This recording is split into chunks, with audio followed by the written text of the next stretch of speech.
Yeah, and so that's what ICOM's going to be announcing at Hamvention. So hey, dude. All right, I got to keep that quiet. All right, man, I just ruined the NDA. Oh boy, my attorney is going to have a field day. There goes the welcome. sponsorships. We have been working on our audio for the last 30 minutes backstage. The struggle is real. So hopefully y'all can hear us and stuff. I know that it is broadcasting live because I realized I made a rookie mistake and forgot to mute the YouTube tab. So I was hearing everything with a delay for a minute. And the First music rodeo. kicked in. Yeah. So thank you guys for who we got in the chat so far. I know we got I got Rabbit Ham. We got Hamman Connecticut. Let me see. Kaboom's in there. Yeah, if he didn't get it yet, Hamman Connecticut is the one that got the 1052 shirt, and I know it shipped, and it was going to be due out there like around this weekendish. So. And actually, I just saw the confirmation that it was shipped out 2 days ago, and he should have it in his grubby little paw soon. Yes. Looking forward to seeing him at Hamvention too. So awesome. 75 Thank you guys. 2 shirts. Woo. Yes. Oh, they look good. They do. Yeah, they do. They look really good, and obviously make RF weird again. You can't miss that one. most of my designs are kind of plain and just have like the white text, but it works. It's all good. We all have our special place, Mike. You are the thumbnail master when it comes to like YouTube. I had so much fun with this one. Like when I got that idea of like, for some reason, I don't know why Arsenio popped into my head, but as a true Gen Xer, like I remember being able to get Fox with the rabbit ear antennas and, stay up late as a kid and watch Arsenio. And I was like, oh, that would be great if I could have Gemini drop us into, the stage. And I found a good photo, but then I had to have Gemini take Arsenio out. And that worked. And then I'm like, okay, this might actually happen. And then when it came together, it's like, oh. Well, I know you're the master because when I say, hey, Mike, I've got this small little Baofeng in my hand. Can you put like an arrow antenna? Yeah. And he's like, wait a second here, hold my beer. Yeah. Yeah. So, Chris is in the chat. What's up, brother? Awesome. Yeah, good. See everybody in there? Yes. Word's getting out. Yeah. I was going to have you introduce yourself, but if these folks in the chat don't know who you are, but what have I done wrong? Yeah, but seriously, thank you so much, Eric, for joining me. For those of you who don't know, I'll let Eric talk just a little bit about the podcast and the channel. But Eric, as Eric N1JUR has his YouTube channel, also part of the Live Free and Ham podcast, those guys up north. And why don't you take it from there and tell them a little bit about your channel and stuff, and then we'll jump into the challenge and the giveaway. Well, again, thank you for obviously creating this challenge, Mike, because it was a blast. I didn't know what I was getting into when you said 52 days, because I thought like, just 52 days, man, no big deal. And there's a lot happened to unpack in that 52 days, but so as those may or may not know, I'm Eric N1JUR. I have the likes of many channels or many faces and many hats, but I'm known for obviously my channel N1JUR, big POTA nut, love doing radio and portable ops, and obviously getting more and more down the rabbit hole of VHF and UHF stuff. Mike is starting to open my eyes, as they say. Yes. And, so we're doing that. And, obviously, if you want to keep that POTA vibe going, check me out over on Brew and Activate with Shannon every Friday. And that is awesome. Although this last Friday live stream, man, that was a big train wreck. Those that caught it, I apologize profusely. This is my say that, we will have a repeat next Friday and a giveaway, because I know there was a bunch of giveaway stuff that we were going to happen. It just didn't happen. So for what it's worth, it was still fun. It was good to hang out with all those guys down at Nearfest, and we'll get into more on that for sure. Yeah, well, dude, it was wet. I mean, wet and cold. Rabbit Ham is here in the chat, and he'll confess about how he did not come prepared for New England cold weather in the evening, and him and his wife were frozen. By the time the weekend was done.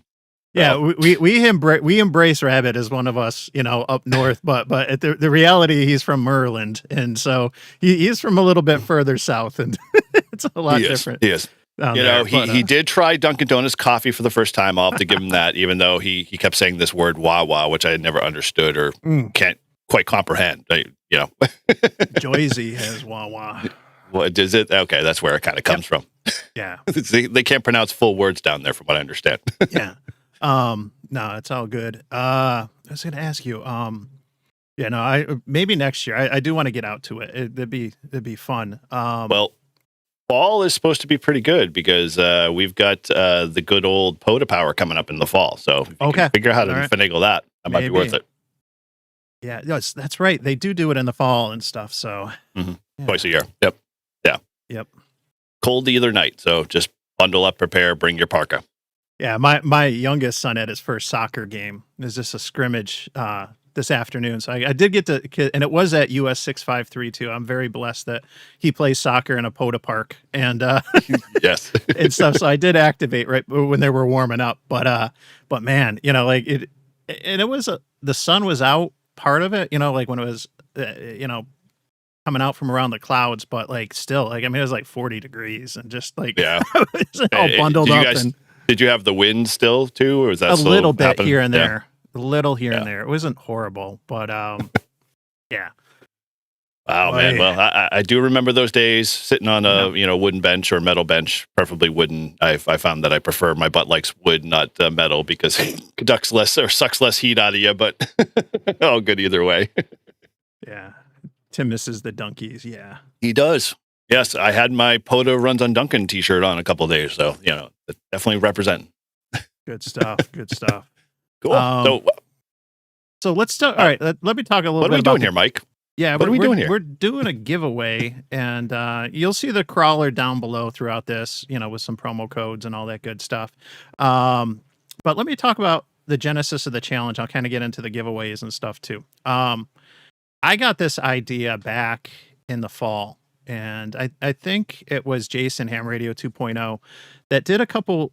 He was doing, I think, like a video a day, or maybe it was on different things, like for a month. And ham radio, and he actually did a couple things on like the VHF, and I kind of got the idea back in the fall from some of that of maybe we should do a 52-day challenge on 5.2, just thinking of the 5.2, and I sat on this idea for months. Like it was October, November when I got the idea, and I have plenty of ideas and very little time and stuff, but I love leveraging moments in time and dates and stuff. And when I did the backwards math a couple months ago, and I realized that to do it for 52 days and be able to get it done by 5.2, that I would need to start probably like March 1st, so that you'd at least have March and April, a little bit of a buffer if you miss a couple days to get those 52 days in. And I scrambled over a weekend. I think I sent a text or a Discord message to Izzo, and I invited myself on Clubhouse on Tuesday, and I was like, hey brother, you guys got a guest on Tuesday? I got something that's very timely I might want to promote. And he's like, we're open, you got the keys. And and I was like, all right, before I commit, you're the only person I'm telling this to. What do you think of this idea? And he's like, love it. And we'll see you Tuesday. And I record. That apparently didn't last that long, because you just decided to go over to the other Discord and talk at Northeast Ham Radio and guys, hey, I'm doing this. and then I immediately recorded a video that day to kind of kick it off and scheduled it to launch, and the rest is history, because I wanted to set all this stuff up by before March 1st, if that's going to be the unofficial start to this. And but that was kind of the genesis of it. It is an idea, and like hams, we always overthink things. I know I'm not the only one. We totally overthink what antenna to put up or where we want to put it and all this other stuff, and at the end of the day, just get off your butt and do it. And you're always going to think of a better way to do it later. I know that I probably could have thought about some better ways to approach this, but I'm glad it worked out, and I couldn't believe how it was received. And that weekend, after I reached out to Clubhouse and to the Live Free and Ham guys, I sent an email to Radioddity. I'm like, hey, I got this idea. It's just about to start in the next day or two. I'm still putting this thing together. I said, but what do you guys think about sponsoring it? Maybe throwing in some stuff for a giveaway on 5.2. and they were on board. So, I Awesome. appreciate that very much. As I asked them, they didn't come to me with it, and I was like, "What do you guys think?" And they like, "We love it. We're gonna put in there, and we'll get to the prizes in just a little bit, but they're gonna put in two packs of the Baofeng Mini and Amber, and then a QB25 Pro, which is a 25-watt tri-band mobile. So it'll do 220, and it's going to come with an antenna as well, so that you will be able to do the 220. And we should do a special 220 challenge, because I think that's the band that's like totally left behind. But that's good. That's going to require a lot of investment for me. And I might have more on 220 to announce in the near future if Carlos will get back to me. But yeah, you heard it here. But yeah, stay tuned, and you might want to have a 220 radio on you for Hamvention. We'll just leave it at that. But yeah. Yeah, and then Eric, you offered to, right, jump on and throw in some stuff too, and I mean, it's fabulous. Like, well, it's funny because, like, I'll be first to admit, and if we're in the circle of trust here, like when you first threw the challenge, I was like, yeah, that's a Mike thing, and I'm like, I just don't have time. And like at the same time, I kind of like sat there and pondered on it a little bit, and I'm like, I really just have done no POTAs. I've barely gotten out. I'm really getting like chomping at the bit to do some radio. The stuff in the shack is not like exciting me enough. And so I was like, sure, I'll do a 5-2 challenge. I mean, and then Mike's like, it doesn't really matter that there's no rules. I'm like, well, then this is really going to be easy. Yeah. So I kind of was like, oh, well, okay, I'll give it a shot. Try it the first time. And I don't know, man, I got kind of hooked because it became this like, I'm the only one on the band making noise. Yeah. And that's what I thought. You made a lot of money. And look, I've done the math. So you did, Eric's take on this was a 10:52, so 10 minutes. So he's putting out videos that are at least 10 minutes every day for 52 days. So that's over 500, watch minutes that, he's getting like 10 watch hours just from me alone. Dude. So that works out to be about $1.52. Yes, exactly. Thank you. Appreciate that, because if anything, my algorithm and all the tools I use to analyze my channel is like, stop doing these 5-2 challenges. There's just too many of them. It's not exciting enough. And I'm like, it is. It's great. People love it. Yeah. Well, there's some folks in the chat. I definitely appreciate, you took the ball and you ran with it. And so did some other creators, some of which are in the chat. So let me just give them their flowers while they can smell them. Yeah. Paige is in there. Good to see her. Cool. So, I mentioned Clubhouse. Shout out to them for having me on to kind of kick this thing off. And then you, Eric. I know Chris is in the chat. Chris Radio and Life. Thank you, Chris, for doing all you did to promote this. I saw Dave from Frequency Frontiers in the chat as well. Thank you for doing everything. He did a really funny video that just dropped like the other night on it and stuff. So go check that out. Jeff from our Tuesday night group has done some weekly videos. Tortoise did some stuff earlier on. And then of course, Jimmy from PRK Radio has done a couple videos, and then both Josh from Amateur Hour and Andrew from the Bro Cam have done stuff on social media. And I see stuff on X, on Instagram and everything. And it's just, you put that hashtag 52SC that Eric came up with.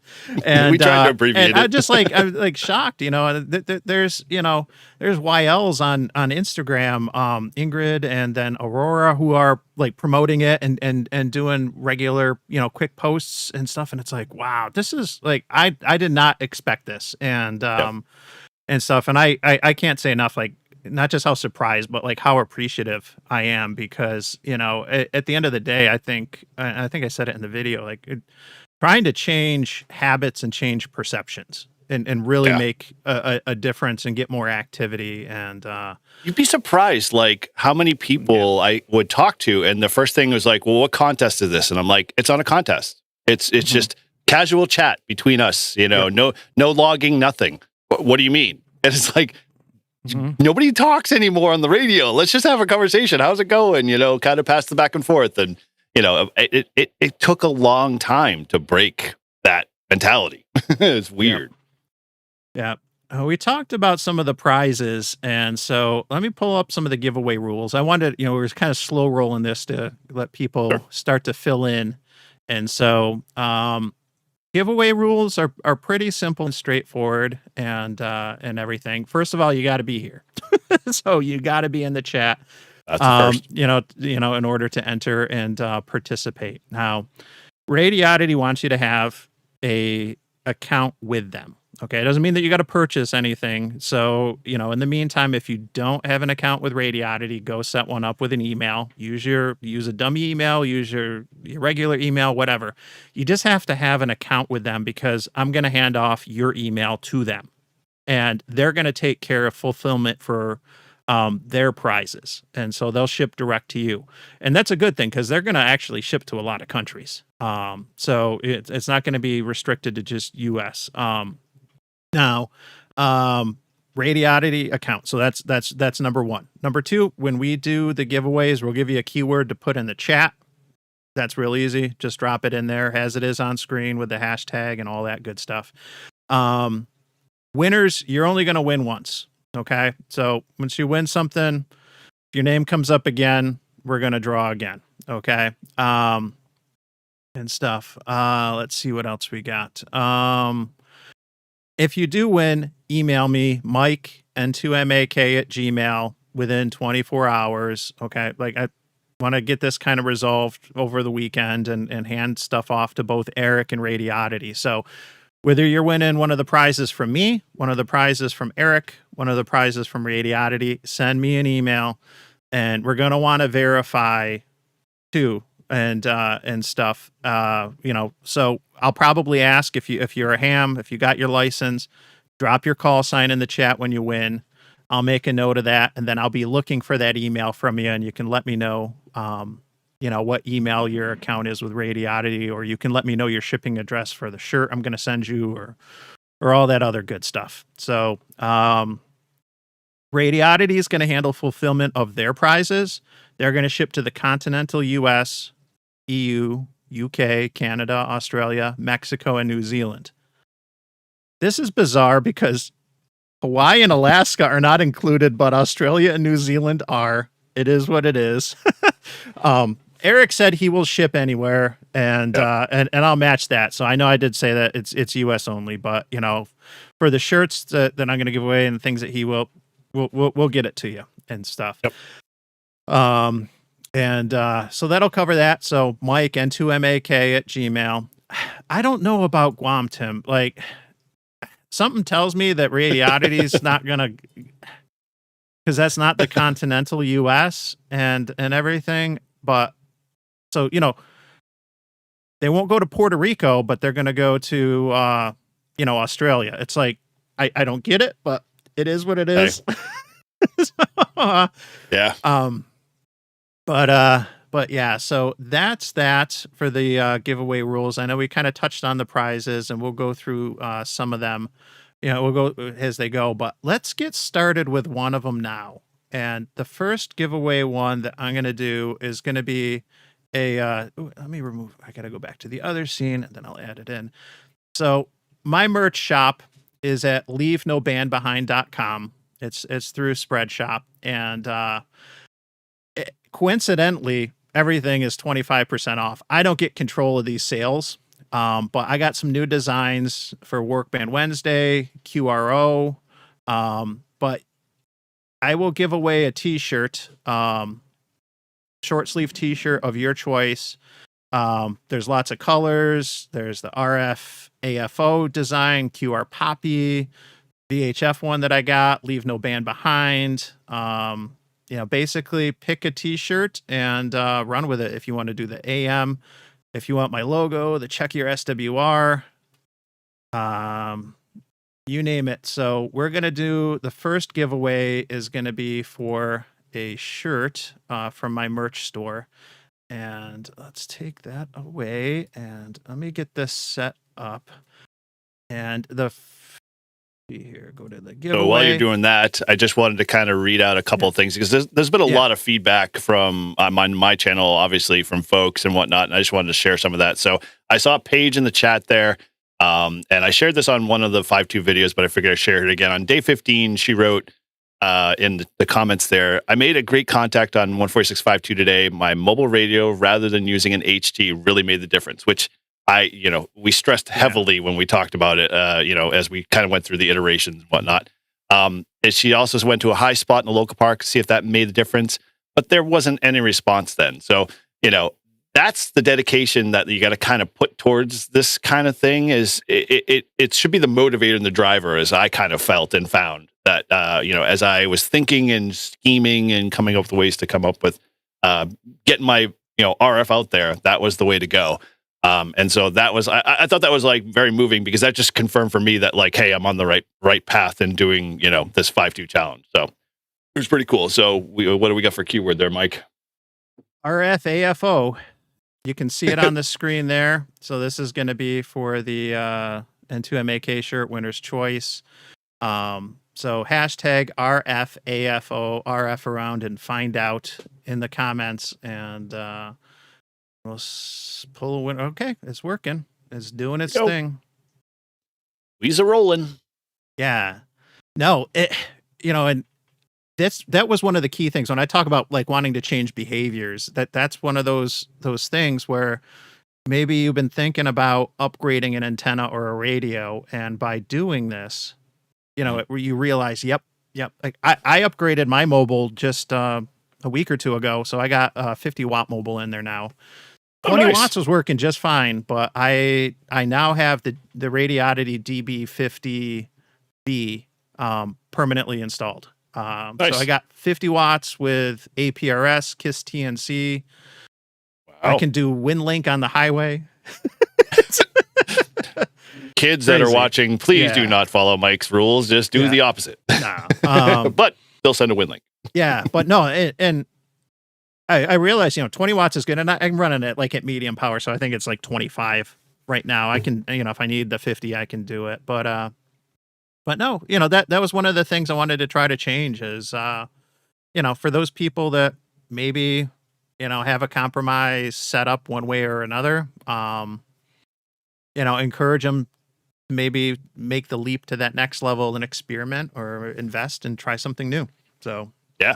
I mean, it's weird how, and it's kind of one of these things that I learned, well, not learned, but I just observed, was you have a lot of YouTubers, us, and just in general, the ham audience, they all say, once you get your technician, stop what you're doing, work on the next thing, and get your general, because there's not much in that space. And I feel like that's like a slap in the face to all of the opportunity that could be done there. And I only know a couple of hams that have really taken that by the horns. And I mean, you're obviously one. I have a friend, WM1H. He is the same way. He literally said, I'm going to do everything in my technician realm before I decide to go to my general. And he did a whole lot of VHF, UHF, sideband, all that stuff. And I kind of thought about that. I'm like, yeah, we've got it backwards. We tell people, just go get your general. You'll be an HF, and that'll be great. But we don't do enough to teach them how to do VHF and UHF, because I learned a lot, man. Yep. And I was going to say, I know someone was asking about the radio, so I'm just going to, let's see. It's page. So I'll pull it up and show people what I'm talking about. So this is, I'm big in that. Doing it live. Really it's because I know. Yep. All right. Well, there it is. The Radioddity DB50B. The B is for Bluetooth. The 50 is for 50 watts. The mic is everything. The display is built into the mic. The speaker is built into the mic. And the mic does not have a traditional keypad like you might see on mobile. That's the one thing that's odd, is there's no digits there, so you can't you can't as easily punch in a frequency. But like, this is like the UV Pro and the UV 50 Pro that BTech make. Same thing, just rebranded. And this connects to iPhone or Android phone. It's really easy to program, really easy to set up. It's a little different because of the nature of it, but I think that the benefits that it has, the things I like, is APRS. I like that it has a Bluetooth KISS TNC. I do a lot of WinLink, and it's stupid easy to do radio mail on my iPhone with this or the HT version. Um, it's 50 watts, which is a nice upgrade from 20 watts and the radio I had before. I haven't the keypad was the biggest thing I noticed right away, but to be honest, that this repeaters that I use, I just put in the memory channels. I just put them really close to each other. So the repeaters or 2-meter simplex are all like within a couple channels of each other. So it's really easy to just change on the fly. Rather than before having to key up, like punch in, the different channel numbers. So is the app the same as the GA5WB, or is it a little different? Oh, same app. Oh, Yep. I love that. That's a nice app. I'm very impressed with it. Yeah, and I threw us off there. So there we go. Okay, still good. Good rabbit hole. Yeah, but long story short, I like the radio, and the other thing it has is it has memory banks, which I really appreciate. I've got one other HT that has memory banks, which is my first one, which is from Yaesu. I like having memory banks so that I can have a memory bank for home, and then for when I'm on the road for work, or if I'm on vacation up north in the Thousand Islands, I can have a memory bank for up there, and I can easily put it in a bank and I can just scan the bank. And then I'm not scanning repeaters and tones that are totally irrelevant because I'm not at home. And it's a feature I wish we saw more. Some ICOM radios do a good job on the mobile front with memory banks. Yaesu has not done that recently with theirs. I think they have like that, like the PNG or PMG, or I forget what they call it, but you can put in like 5 channels into it. And I get why they went that route, because they're thinking more like the whole DMR P25, where you just have like P1, P2, 3, 4, and everything's grouped underneath that. Yeah. The problem with that is, twofold. I like it because I don't know about you, but memory banks for me, they get abused. Like, this is the problem I had with 5.2, is that people have memory banks with hundreds of frequencies in them and 5.2 scattered in it. So I can't tell you, when I had contacts with people, they were like, oh, I just waited for my scanner to go around, or I waited for my radio to go around in the scan, and I just thought I heard you, so I stopped the scan. Oh, we're already kicking it off. Oh yeah, keep going. Yeah. Oh, okay. All right. I hadn't seen it budge in a hot minute, so I was like, all right, let me just spin it while you're talking. Cool. I just want to make sure.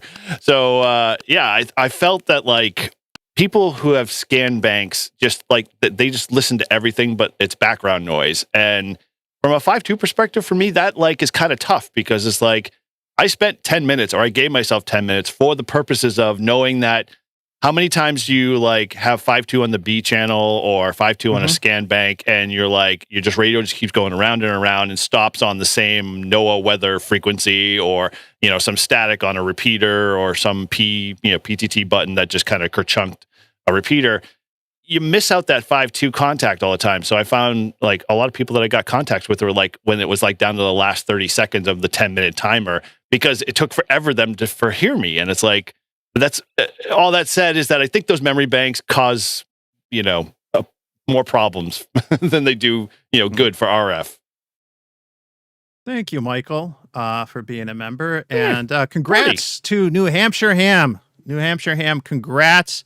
Hey, if you're in the chat, and I'm gonna scroll back and stuff, drop your call sign in the chat if you wouldn't mind doing that. And Prep Ham Paul, thank you, brother. He just dropped 5 memberships, so I appreciate that. Thanks, nice. Paul. Very cool. Yeah, and I wanted to give a shout. I saw a couple other members in the chat, so shout out to everyone who is a member. If you're a member, you're going to get early access to videos and some inside scoop. Like I dropped the prizes and spilled the beans on that giveaway in advance to some of the channel members. So thank you for being supporters. And we got the first giveaway out of the way. And let's do a quick member shout out here, because I see them all in green. So I got Roger McKinnon in there, Frequency Frontiers. This is all Mike's, KY4GM. W2ELS is in there. Tortoise, of course. Thank you for those super chats, as Mike said. Hamman CT. And the new guys, Cooley, Josh, Tom, Edio Kaboom, and well, man, EDO. I thought EDO was Kaboom was already a member, but maybe he snuck in there again. And GP Mac 7. So awesome, guys. Yeah. Yeah. So I know we just did that, the shirt giveaway. You guys really want to make this show about the memberships, don't you? Oh, people are dropping those. Yeah, okay. Well, you want me to read these, Mike, or you want to hold off and we'll go back to them later? How many? We got 10. Okay. 10. Yeah. So thank you, Tortoise. He dropped it for Prep Him Paul, 45 Auto. Got one. Nathan Mazanek. Kenneth, Digital Rancher got one. Digital Rancher, Psych Ham Doc, Carl Davis, BDD, Brian Brian got one. Amateur Signal Network got one. Awesome. Well, welcome to the channel, guys, and appreciate it. And thank you all for tuning into this. We should definitely get going on a couple other giveaways and stuff now that we're starting to get things filled up in the chat. So let me go back. We got a lot to give away tonight, guys. A lot to Mike and I just figured, why not? Just open the coffers. Let's go. Mm-hmm. Yeah, and I missed especially the chat fact earlier. That especially the fact that we're going to get sued by ICOM now that we broke the NDA, but yeah, and there was someone, I was trying to scroll back, but I know someone mentioned they got me for POTA today, so thank you. I saw it out of the comment out of the corner of my eye, but then I'm trying to watch too much. I'm still getting used to the whole live stream thing and trying to manage everything, but no, thank you guys so much. I appreciate it. And what did we have? Let me look at the list and see what we had. All right, sticker pack. RF Weird. Let me pull up the sticker pack. You got the shirt on. And let's see here. Share this tab. There it is. Make RF Weird again. Let me go. See, it's this one. You can see it there.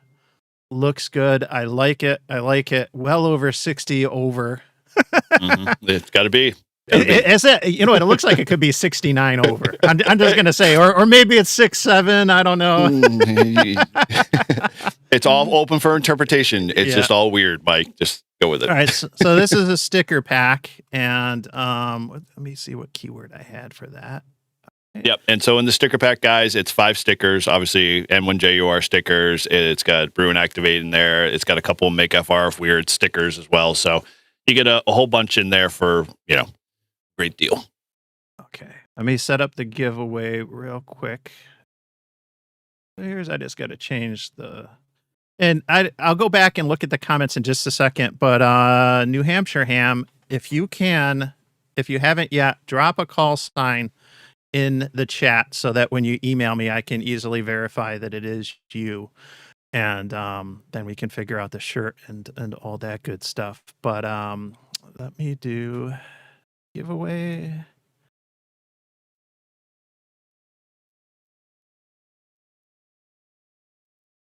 So just a couple more.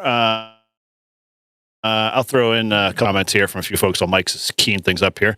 Another one that I thought was really cool out of the comments of my channel was on day 19.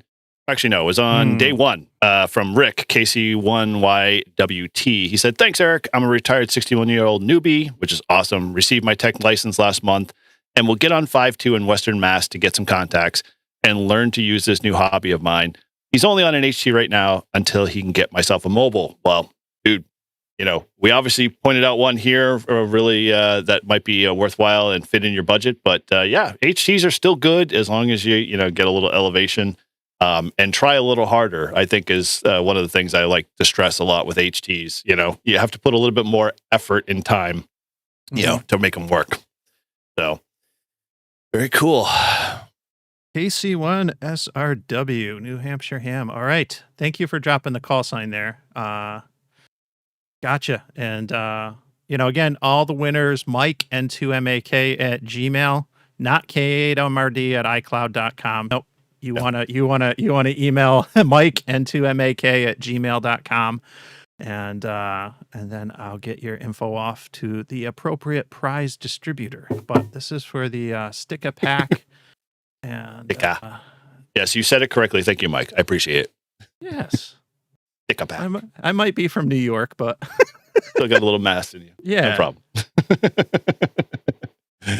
Yeah, so I don't know, like any one major thing like that kind of stuck out, like one event. I mean, obviously you made a comment on a I think it was a short of mine that I was like, or no, it was you were online. I think you were having a live stream and you were talking about how I look like a giddy little schoolgirl every time Yep. No, and I think everyone in the chat, if you've ever made a contact on 5.2, you know what I'm talking about.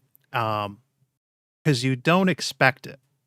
Okay, that's just the norm, and I don't think I'm going to change that perception.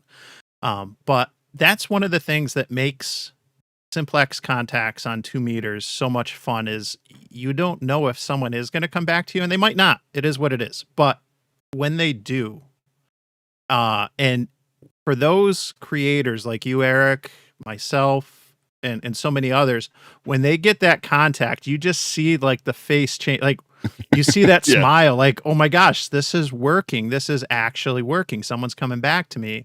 And I think that's one of the things that makes those contacts so special, is it's not a given.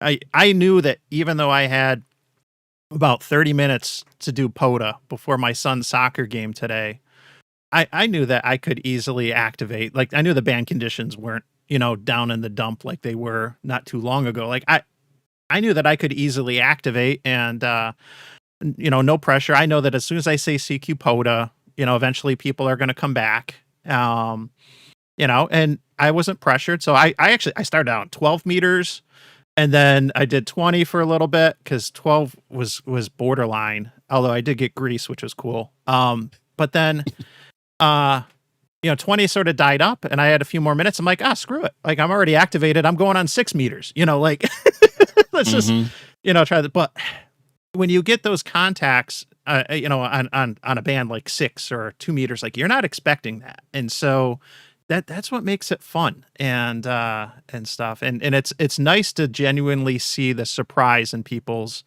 face when it does happen. So. Well, I would truly love to be able to be in your shoes when you go to do a POTA. Did you? Nope. You not hear me? Okay. Nope. Sorry. I go on. Amateur. Got it. Okay. We're amateur streaming here, guys. Yeah.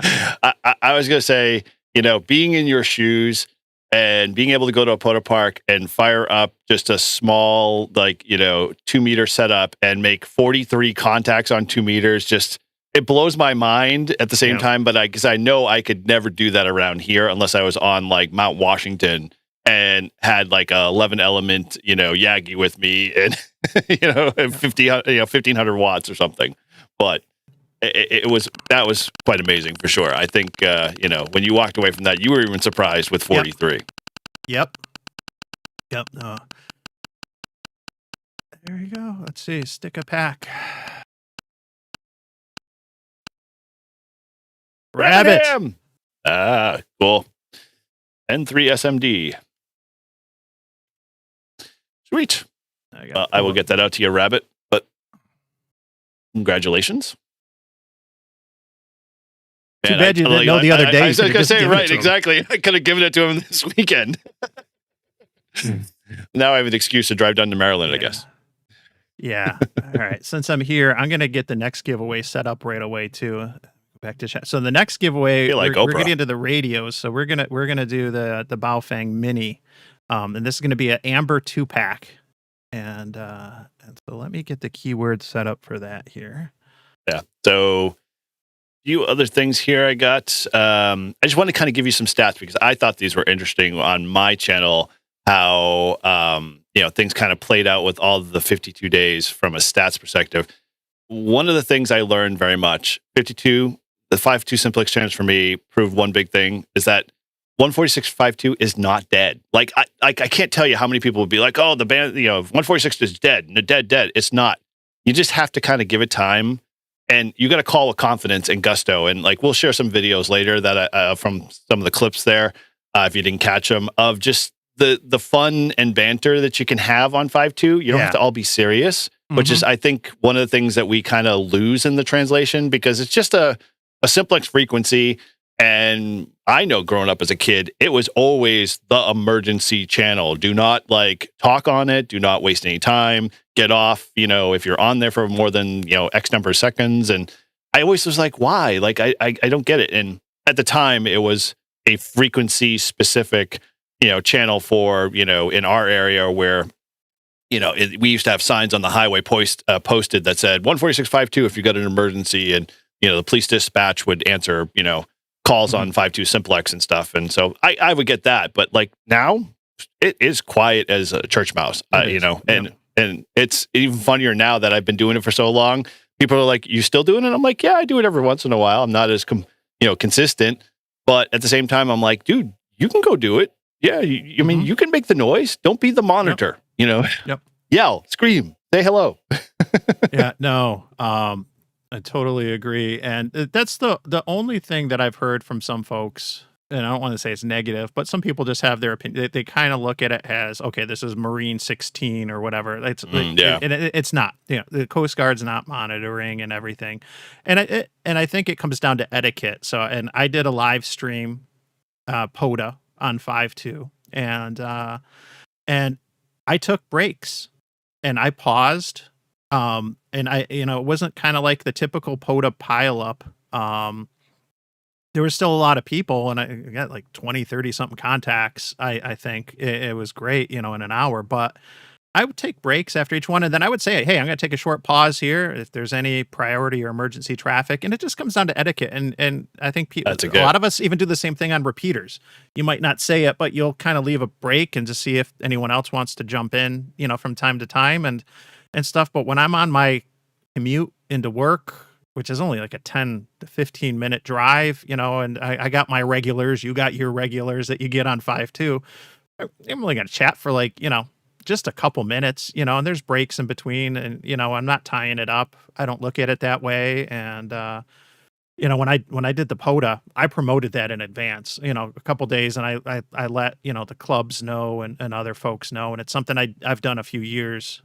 Wait, let me interject with that, guys. Yeah. That is totally fine. Like, I got so many people say to me, like, oh, you shouldn't do that on 5.2. You shouldn't do it on Simplex. I'm like, skeds are perfectly fine. Like the VHF, UHF contest guys, I can't tell you how many times I get oh, can we go to 440? Can we go to 220? Do you have this? And that's all skeds. Like, that's not like, any new thing that people haven't, seen and done before. So like, it's totally fine. I did a video on it. Like, I literally was on my repeater and I said, hey, I'm going to 5.2. Come over here. Come make a contact with me.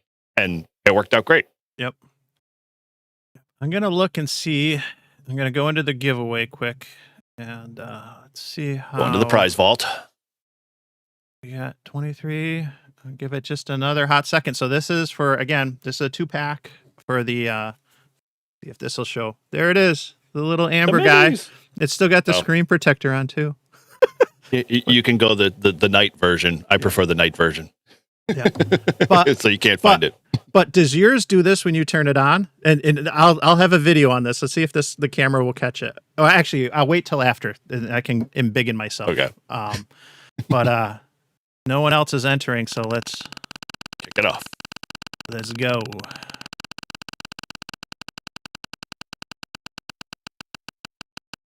Big bucks, no whammies.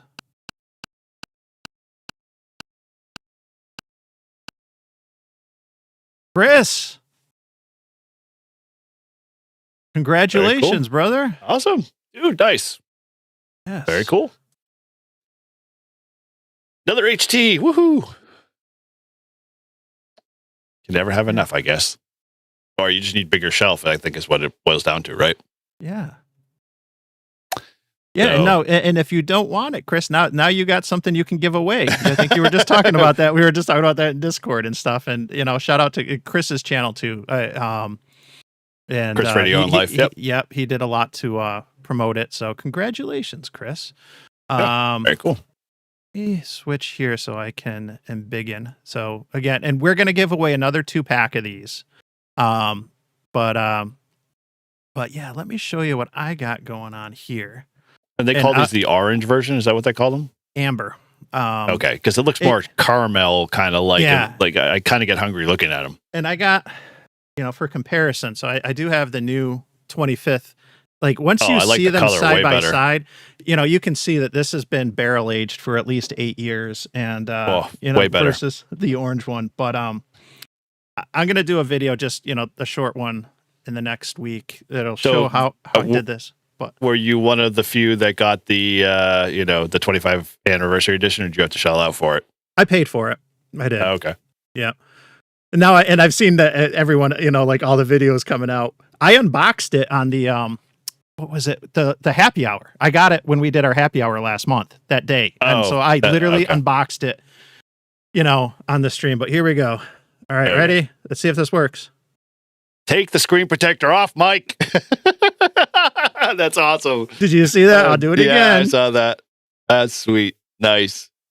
Yep. So, Oh, that poor screen protector.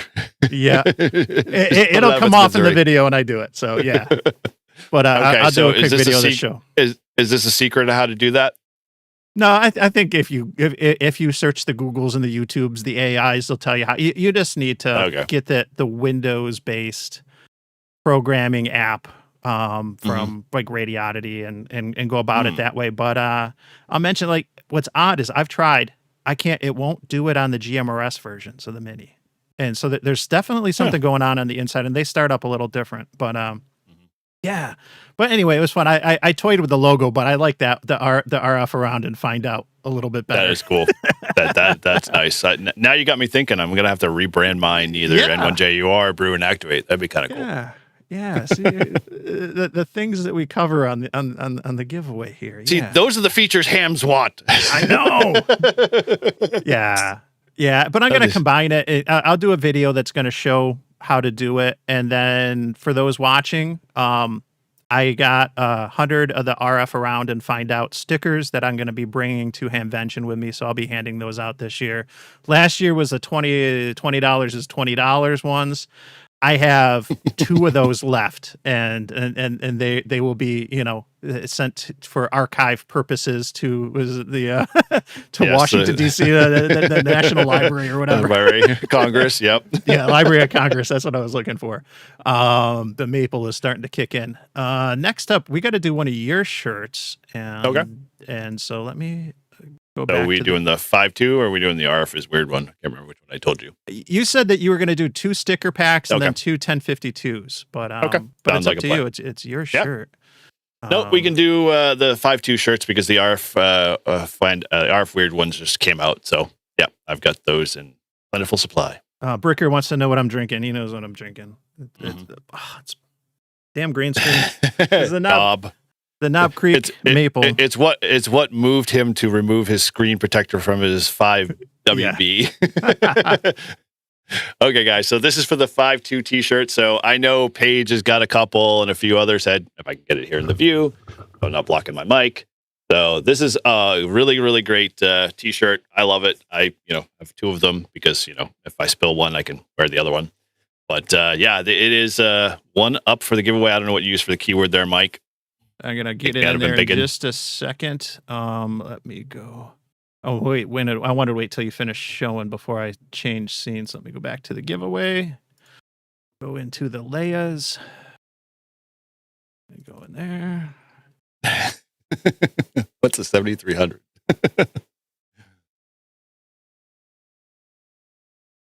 Reset. All right, there we go. 52. 52. So, Mike, when you did the 5.2 challenge, when did you finally wrap up? I haven't stopped.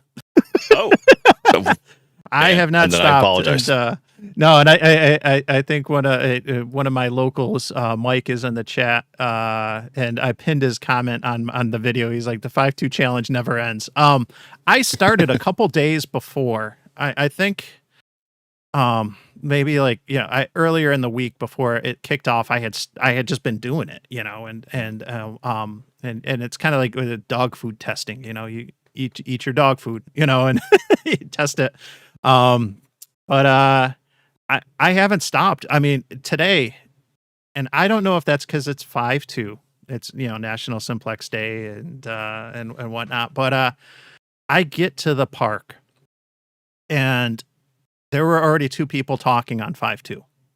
That's The park's awesome. only a few minutes away from my house, and so I got one of them real quick, and then I set up for HF, and then I get back to the car, and I'm getting ready to leave. I'm gonna leave, and there was somebody on again, and he was calling out from a Burger King.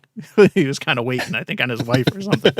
And so I got him in the log, and then I was getting ready to go. I had to go pick up food, and then I heard two other people come back and to him. And so I mean, it just blows my mind that it's seeing that activity. And that's it's awesome. I have to say, Paige has been one of those kind of instrumental people on my comment section and just embracing this wholeheartedly. I only know her through the interwebs and whatnot, and like I feel like I have a kindred spirit with her now on 5.2, just because she's just like, she tries something and she goes at it. She keeps like moving the bar up and up and up, and it's awesome to see, because it's like, that means somewhere else, someone in the country, she's making noise on RF and people are responding, and it warms my heart. Like, sadly, like, I hate to say that, because it's like, we're ham radio operators. Everything in RF should be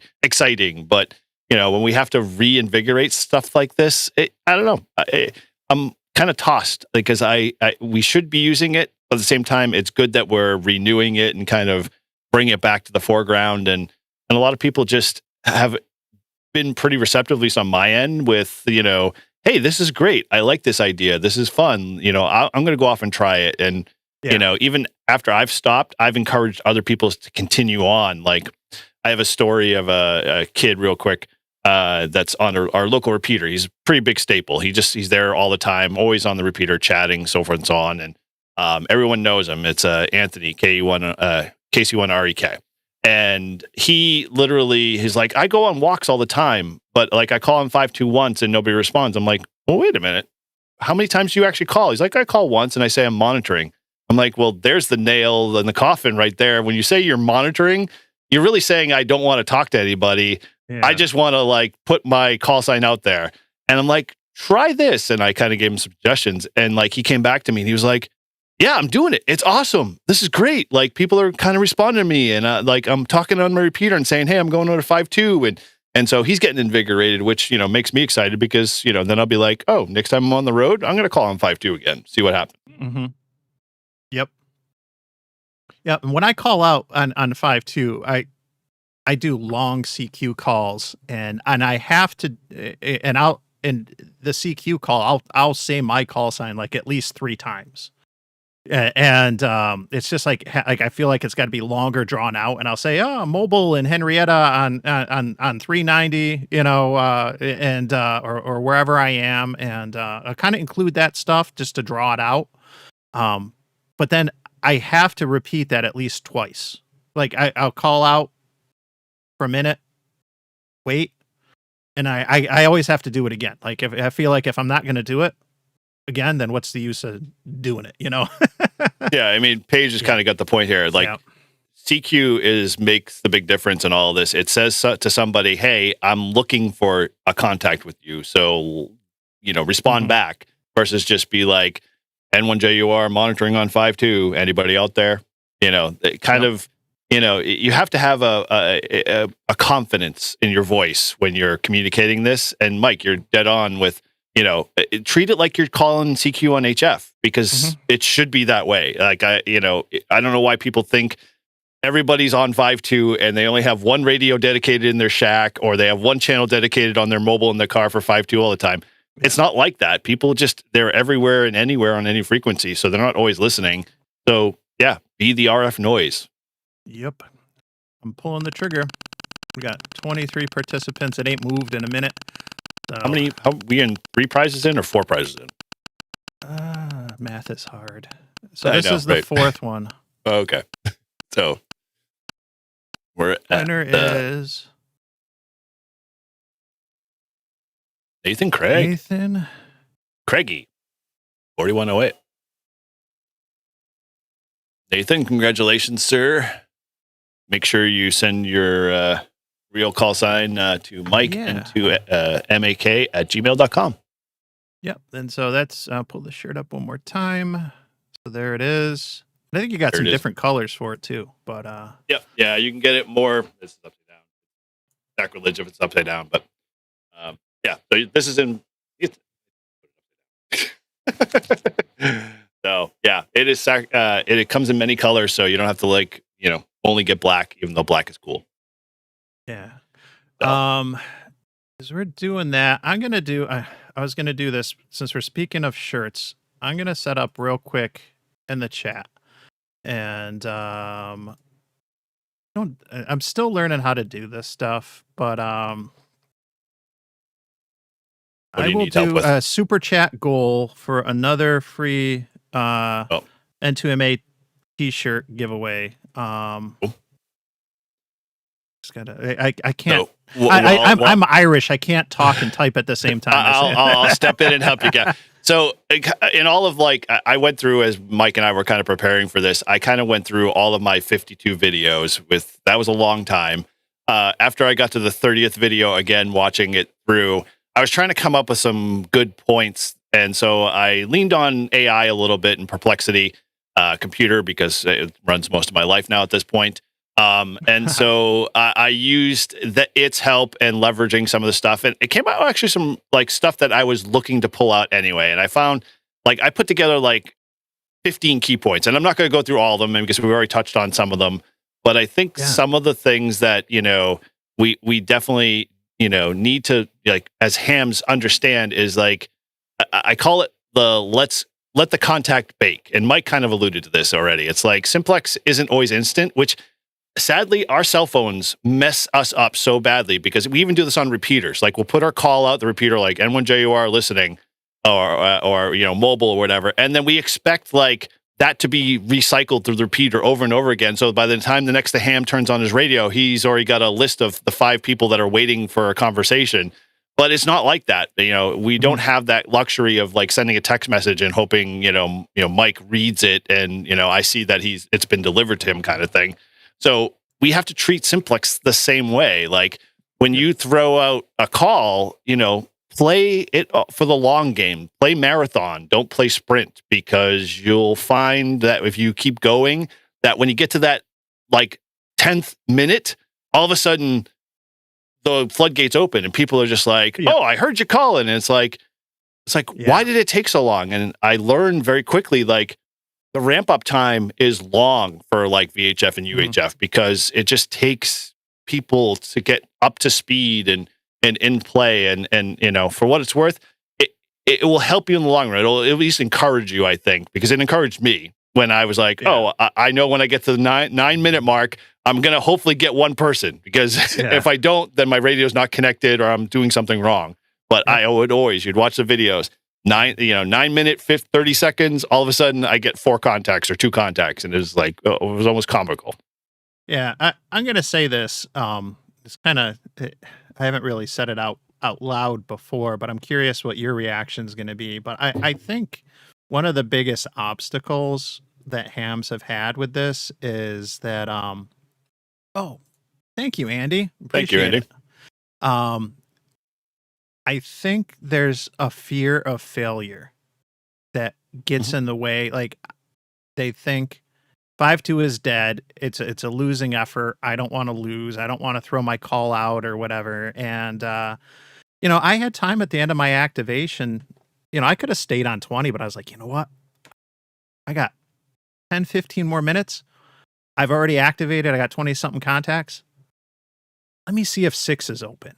And I got out real quick, dropped the whip down for 6 meters, and I got nada. But I tried, and I'm not going to know if 6 meters is open unless I go there. And unless I try for a few minutes, and I can't even call out, you can't, on 6, you can't just call out once. You got to really make some noise. But when it is open and you catch those openings, oh boy, that's super exciting, and you don't know how long it's going to last. But, it's worth a shot. And that's the way I think some people, when it comes to POTA, some activators get caught up in not wanting to have a failed activation. There's nothing wrong if you got a perfect record, but thank you, Chris. Yes, let's keep RF weird, and Let's get And active. spell it weird too. Exactly. Yep. But no, it's they're overcoming that fear of failure and realizing like, no, just have fun.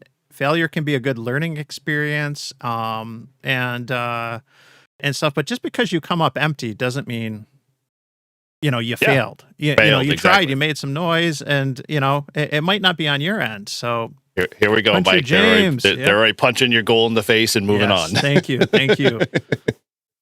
Yeah, So, and Amen Country too as James was a great contact a couple years ago, when he was just a tech, I got him on 10 meters.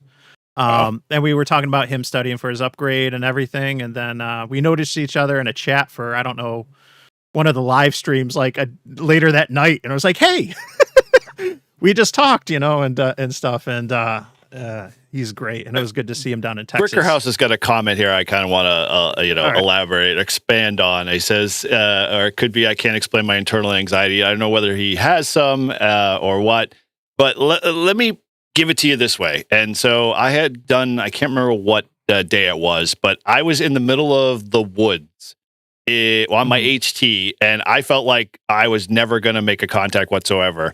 But all I have to say to that is that I was just thinking in my head, because I was thinking the same thing. It's like, am I getting out? Are people hearing me? As my, whatever be the case, you fill in the blank, what anxiety kicks in. I just closed my eyes, and you probably saw it in the video if you were watching. I closed my eyes, and I'm still calling CQ with the idea that, hey, it's just me and the radio. That's all you have to kind of look at it. There's who cares what's on the other end and where you go. Just it's you, me. It's me and a girl. What's the phrase? I can't remember that. It's you, me, and a girl. Whatever the case. Jack and Jill went up the hill. Whatever. With a bow thing and a quarter wave. In an arrow antenna. It just close your eyes, just repeat over and over in your head. And I guarantee eventually you'll kind of get over that little bit of the hump, and it will make things better for you, because at that point you'll be a little bit more confident, and you build confidence. It doesn't happen you don't get a truckload of it backed on top of you, and all of a sudden you're in big confidence, man. You have to, kind of work up to that. Thank you, Ham Man. Yeah. And, like I got to wear the shirts and ties for work. And sometimes like, that's just when it works out. Like I get time before or after work to go play radio. I don't care if I'm in a shirt or tie, or if I'm bummy in sweats or whatever, like I'm not always dressed up, but like, I'm not going to let that get in the way. Like when I have windows for activations, like the 30 minutes I had today, I'm gonna take it. I knew I didn't have much time. I had the mag mount on the roof.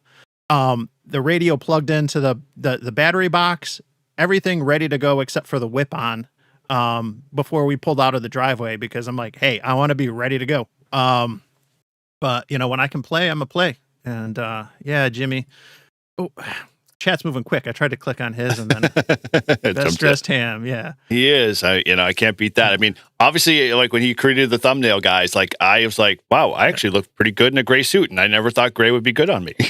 Mike dressed me. Yeah. So thank you, George. Thank you. Yeah. I would say funny thing with calling on a 5.2 that might be helpful.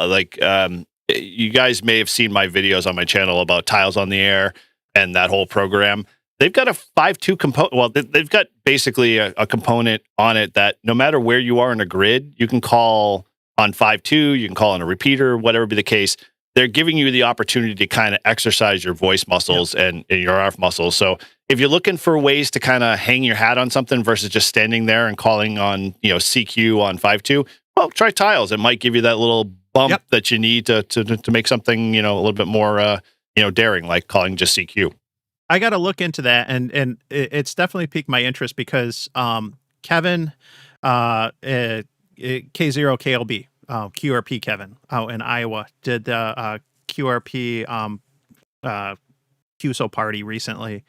And the challenge with that, which was interesting is you couldn't do it. You couldn't say CQ POTA. You couldn't spot yourself. Like you could do it from a POTA park, but you couldn't be spotted or any of that stuff. And, that was intriguing, because I don't play radio from the backyard that often, but I set up on the deck and, played. I only had a half hour to play, but I called CQ from my deck, and I actually had I think it was like 3 people come back to me on 20 and another person on 40 in a half hour.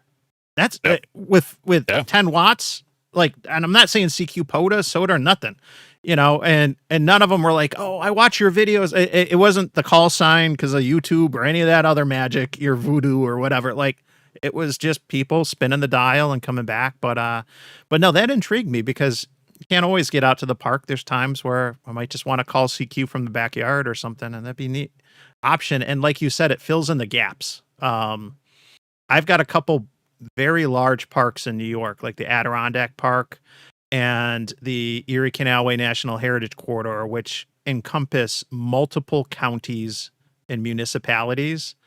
And that creates a lot of twofers and threefers, but it also turns local parks into POTA parks because they fall within the Adirondack Park or the Erie Canalway. And so that's an opportunity, but like that's where Tiles on the Air kind of picks up, those opportunities where if you want to be portable, yeah. It's mind blowing in the sense that being able to walk out your front door and then be able to, activate from your front lawn or wherever down the street in the local park that you always drive by every day is just mind blowing. Yeah. Yeah, so, I'm going to get to, let's see, the next giveaway was going to be another one of the Sticka packs. So let me go in to set that up. And the keyword is going to be Sticka. So spelled properly, please. Yes, I did. This is not my first rodeo. I didn't know we were in a rodeo. Somebody didn't give me the memo. All right, so I got this. Well, Mike's plugging in the numbers. Very cool. Dicka. just another kind of tabulation of some of the stats that I kind of got out of my 5-2 challenge here. What was it? I had made 10 stations out of my 52 days, made multiple contacts during the challenge, which for me, when I saw that, I was like, dude, that's cool. Like that's like, basically calling CQ POTA and having the DX hunt you down all the time, or a chaser chase you all the time. Mm-hmm. We all get in POTA because we all love it. But it was like really cool to see it on 5-2 that I had the same people, same guys. Like I was waiting all day for you, and because I was random, I never really did it at a specific time. I just kind of did it when my schedule permitted, and so to see that many multiple contacts, it was pretty cool. Out of the whole, I think I had a total of 70 contacts overall. Just on RF on 2 meter Simplex over the 52 days. And so you kind of extrapolate that down. I mean, that's like 1 or 2 contacts almost every day, at least for, 4 contacts, I think over 30 days, or roughly in there. Again, we don't do math here. So, don't go off on your calculators or abacuses and try to calculate it. But thanks, Roger. It's like consistency matters with this. And that's the one thing I kind of took away from it. Was that you keep calling, people are going to start recognizing you. They're going to think you're the norm. You become the norm, and people just enjoy having that 2-minute QSO with you.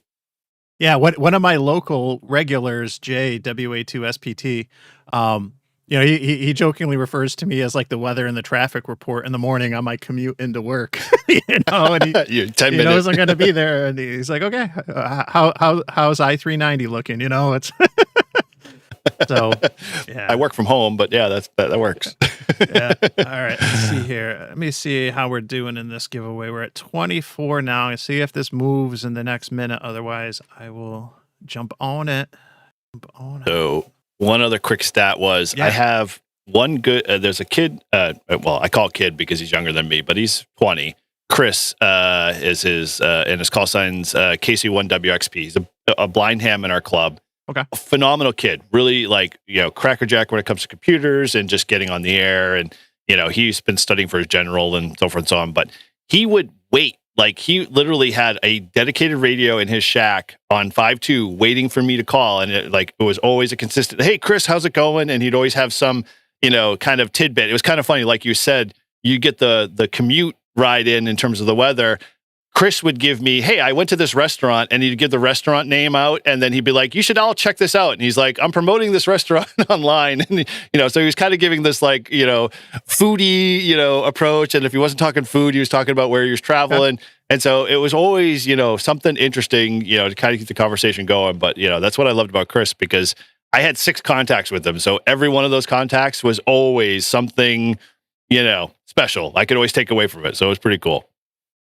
Yeah. As long as I'm going to probably screw up the pronunciation, but what is it? As long as he doesn't have a pecuniary interest in it. Was it like that? That's like the clause for amateur idiot. Yeah, right. It's going to be like one of those words like foliage that I like struggle with.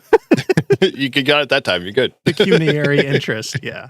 But I should make pecuniary a keyword down the road. But let's roll the dice here. We got 24 in.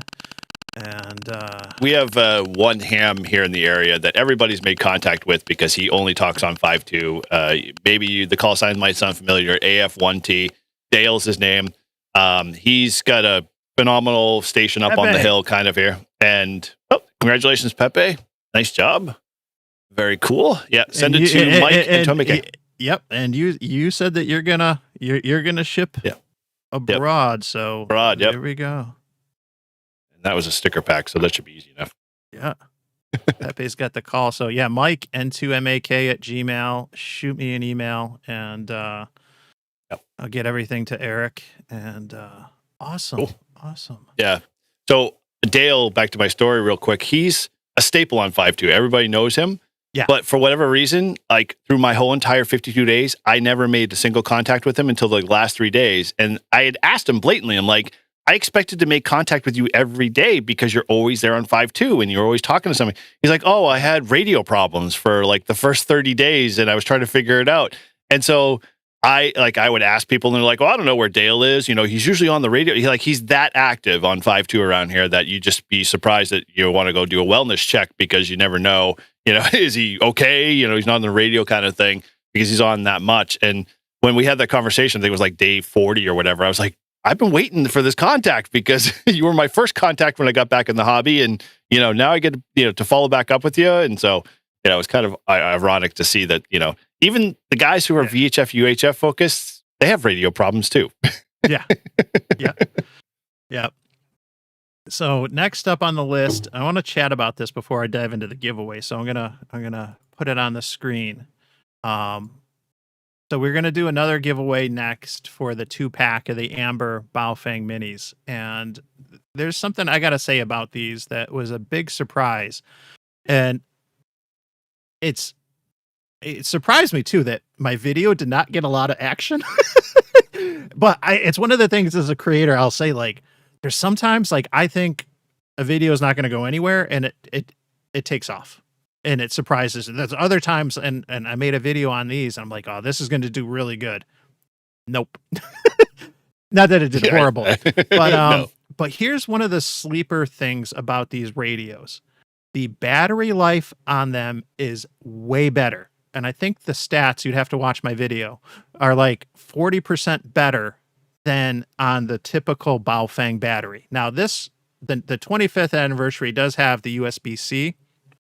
I tested the minis against the regular Baofeng battery and then the USB-C battery. And I did multiple tests. I did this over the span of a week, just killing these things time after time again and timing how long that they would last. And I had them on receive with the squelch open so that they do have different battery life settings that kind of impact like how soon they might go to sleep or not. I had all the battery safe stuff all turned off, and night and day, it was amazing. But the minis have a much better battery life. It's not even close. It's amazing, and so that's a little perk in these. Obviously, they have the USB-C, which is nice. Yep. Yeah. I mean, this is a great EDC radio because of the size, but this is a great radio to travel with or just throw in the car. I have 2 of these. I keep one in my car and the other's in my wife's car because I can charge it with USB-C. I don't need to worry about a cradle. And if I want to program it, I can do it with Bluetooth.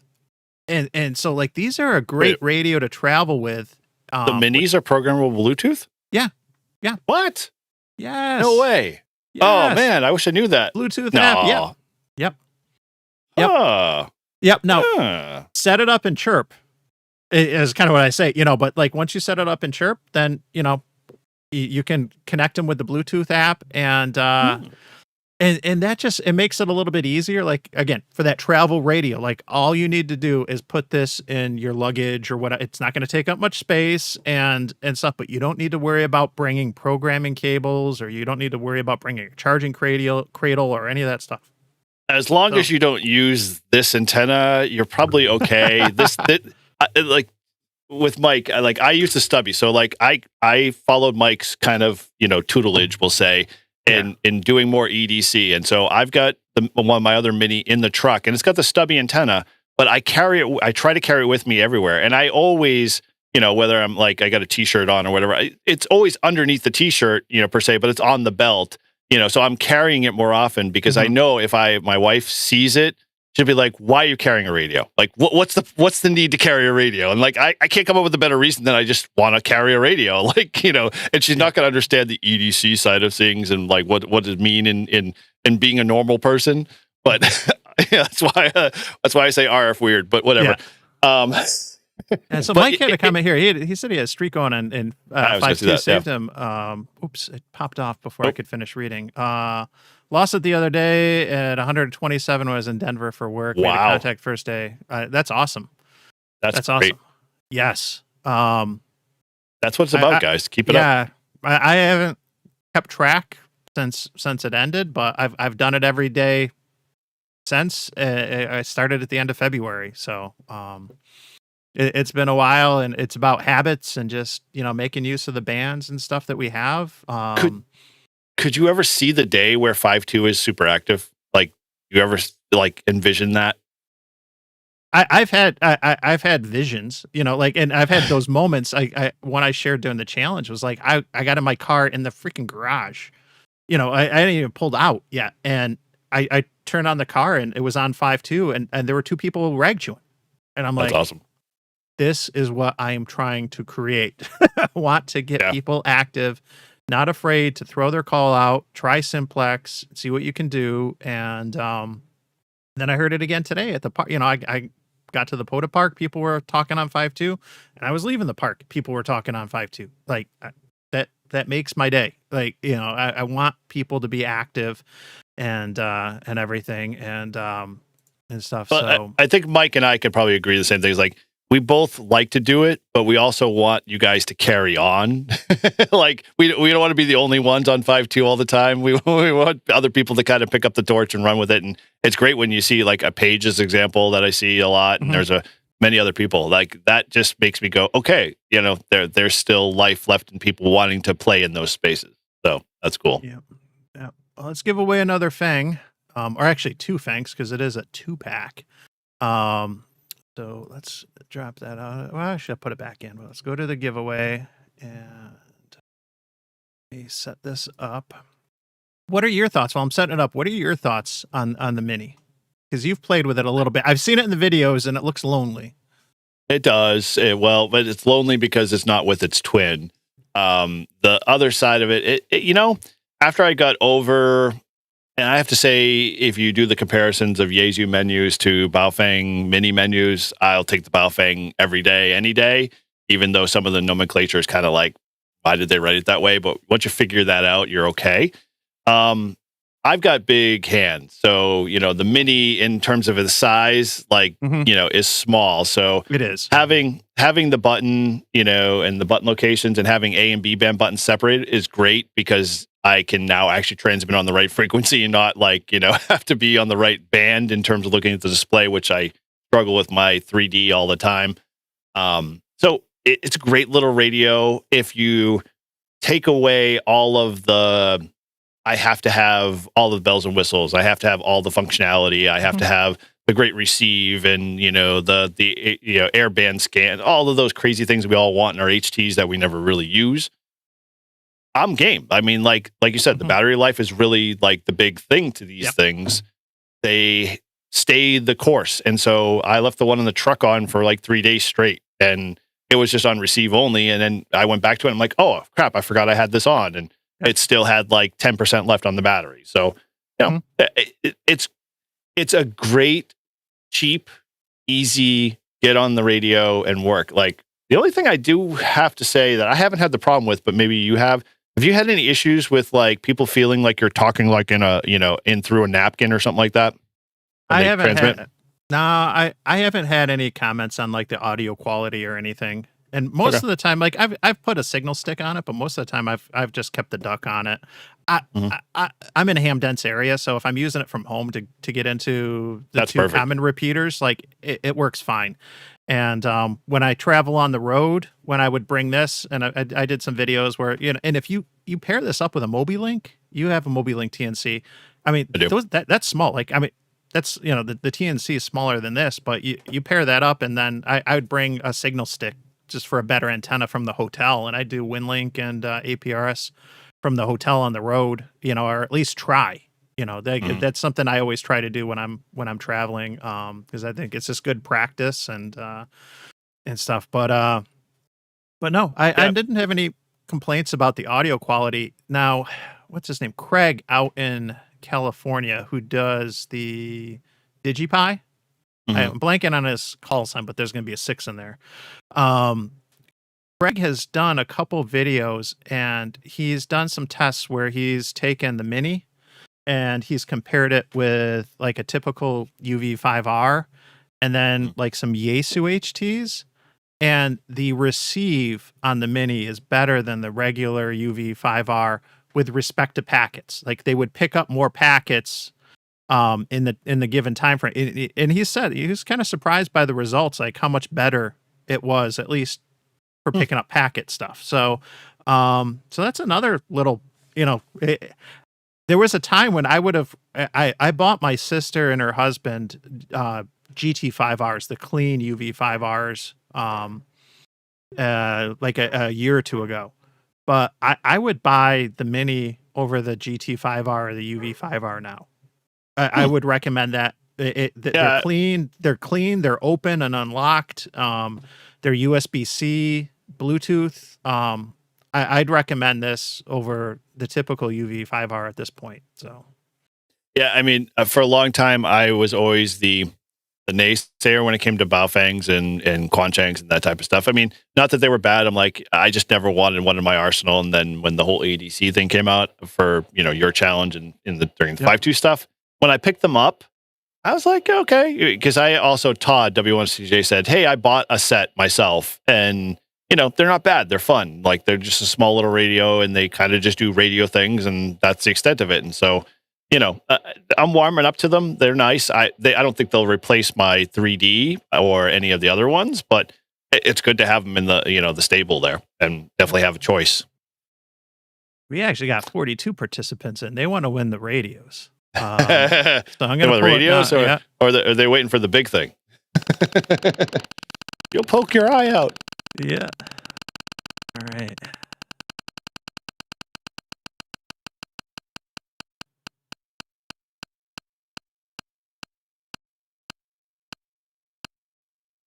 So slow. There we go. N8 PHV. Sweet. Nice. The warm caramel feel of the Baofeng Minis. Very cool. They look,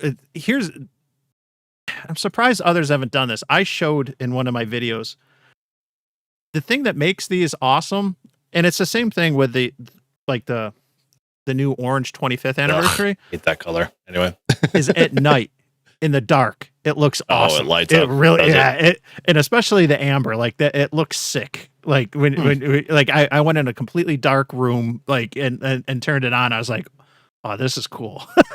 See, that probably would have been really good with the Marvin Gaye music, but whatever.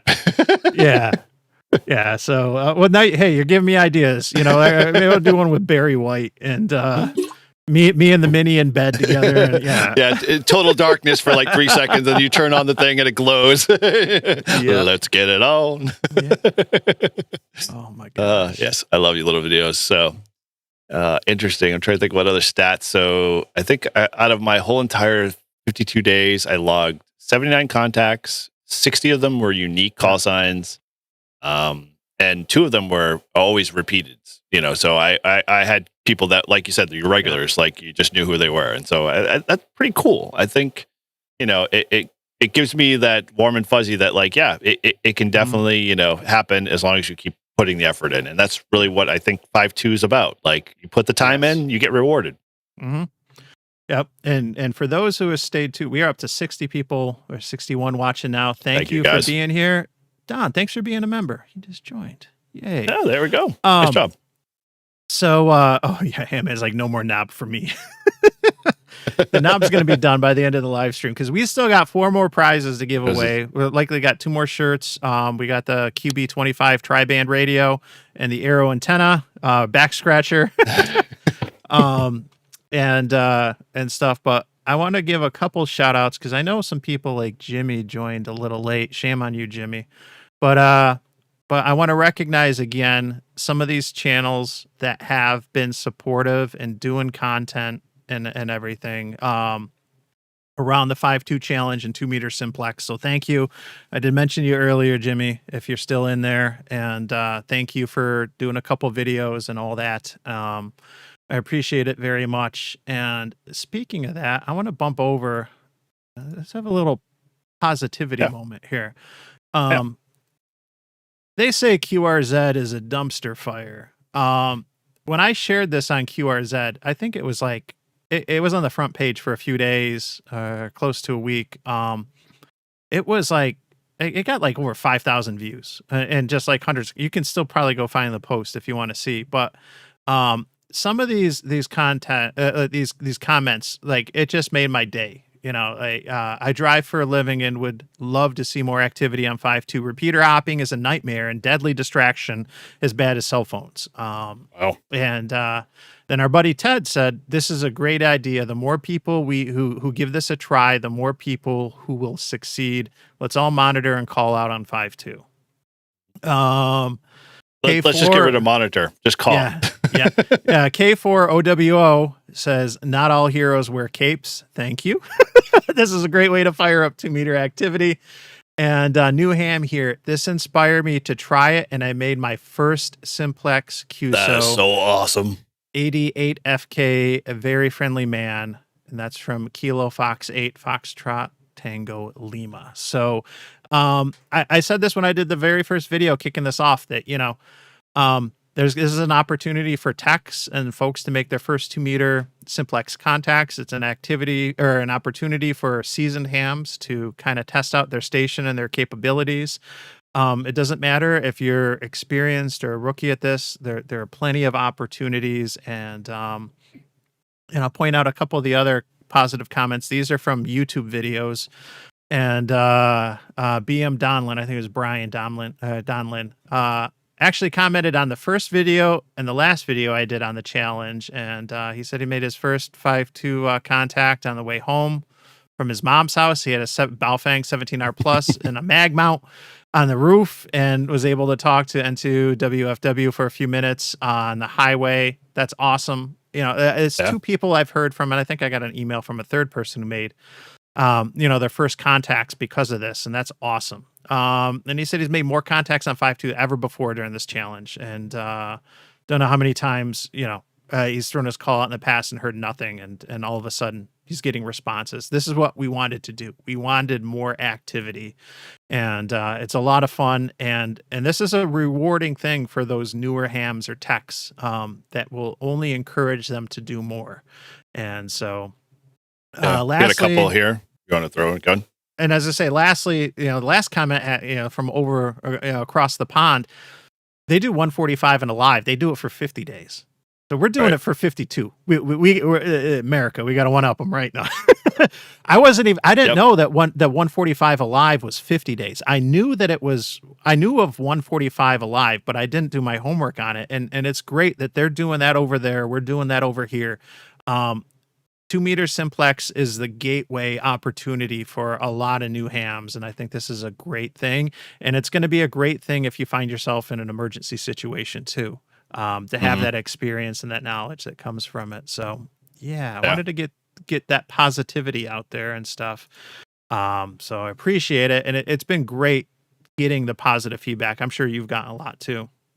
Yeah, TC White, on day one when I got the first release of the video, he said, absolutely, I'll keep trying. And also on our trip to South Dakota, he was pulling his fifth wheel. And as he was out there, he responded later down in the chat as he actually was able to make a couple of contacts all on the road, wherever he was headed to. And so, that was a really cool thing. But I'm trying to think of a few. David Malik was a guy that I thought he was on day 2 for me. He says, I love it. I just got my ticket in September and got on HF in December. I gave myself a challenge to make 52 contacts a week for 52 weeks, which is crazy. That's like hard if you're in a 5-2 starved environment. But he says, I'm going to try to do this as well. Repeaters and Simplex are dead out here in Wyoming. They're not dead. They're just quiet. And so can't get new people to talk to me. I would love to get more people active. And so it's kind of interesting. Like, I think before we kind of leave here, I'd like to give people a couple of options and suggestions for sure. We want to have you guys, if you don't leave with, prizes here, we'll leave you with something hopefully to carry this stuff on.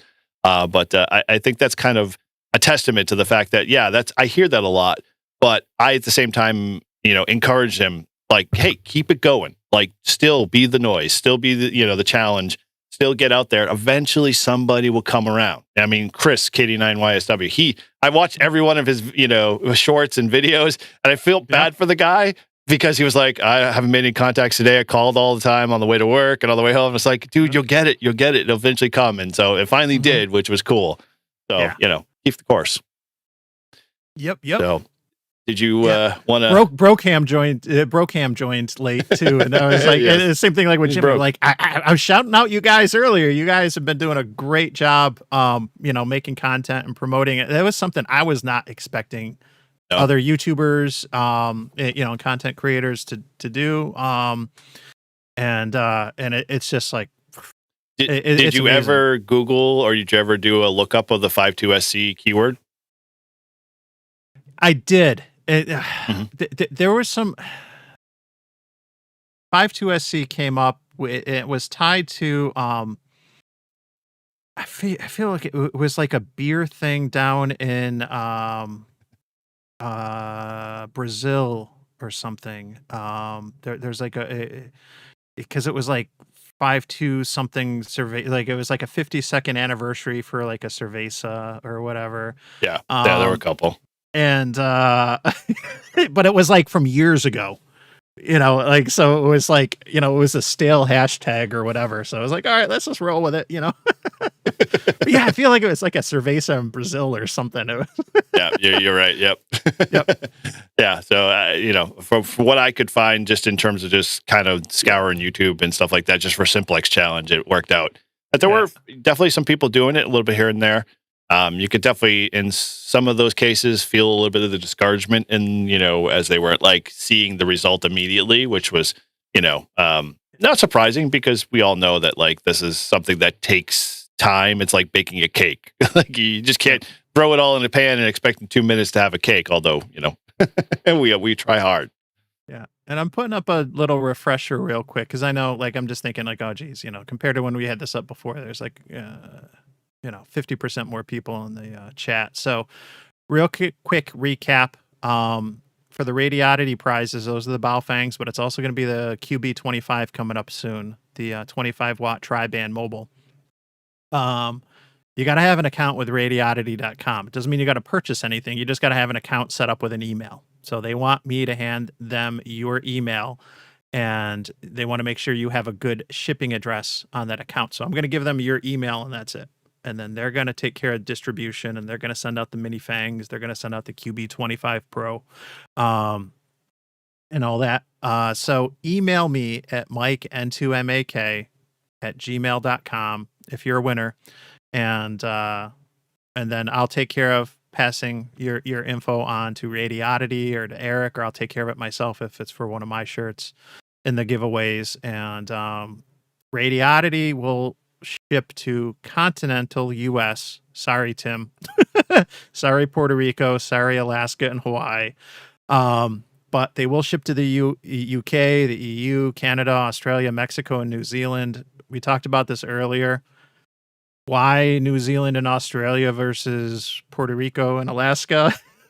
Damned if we know. I copied and pasted it. It is what it is. Izzo's in the chat.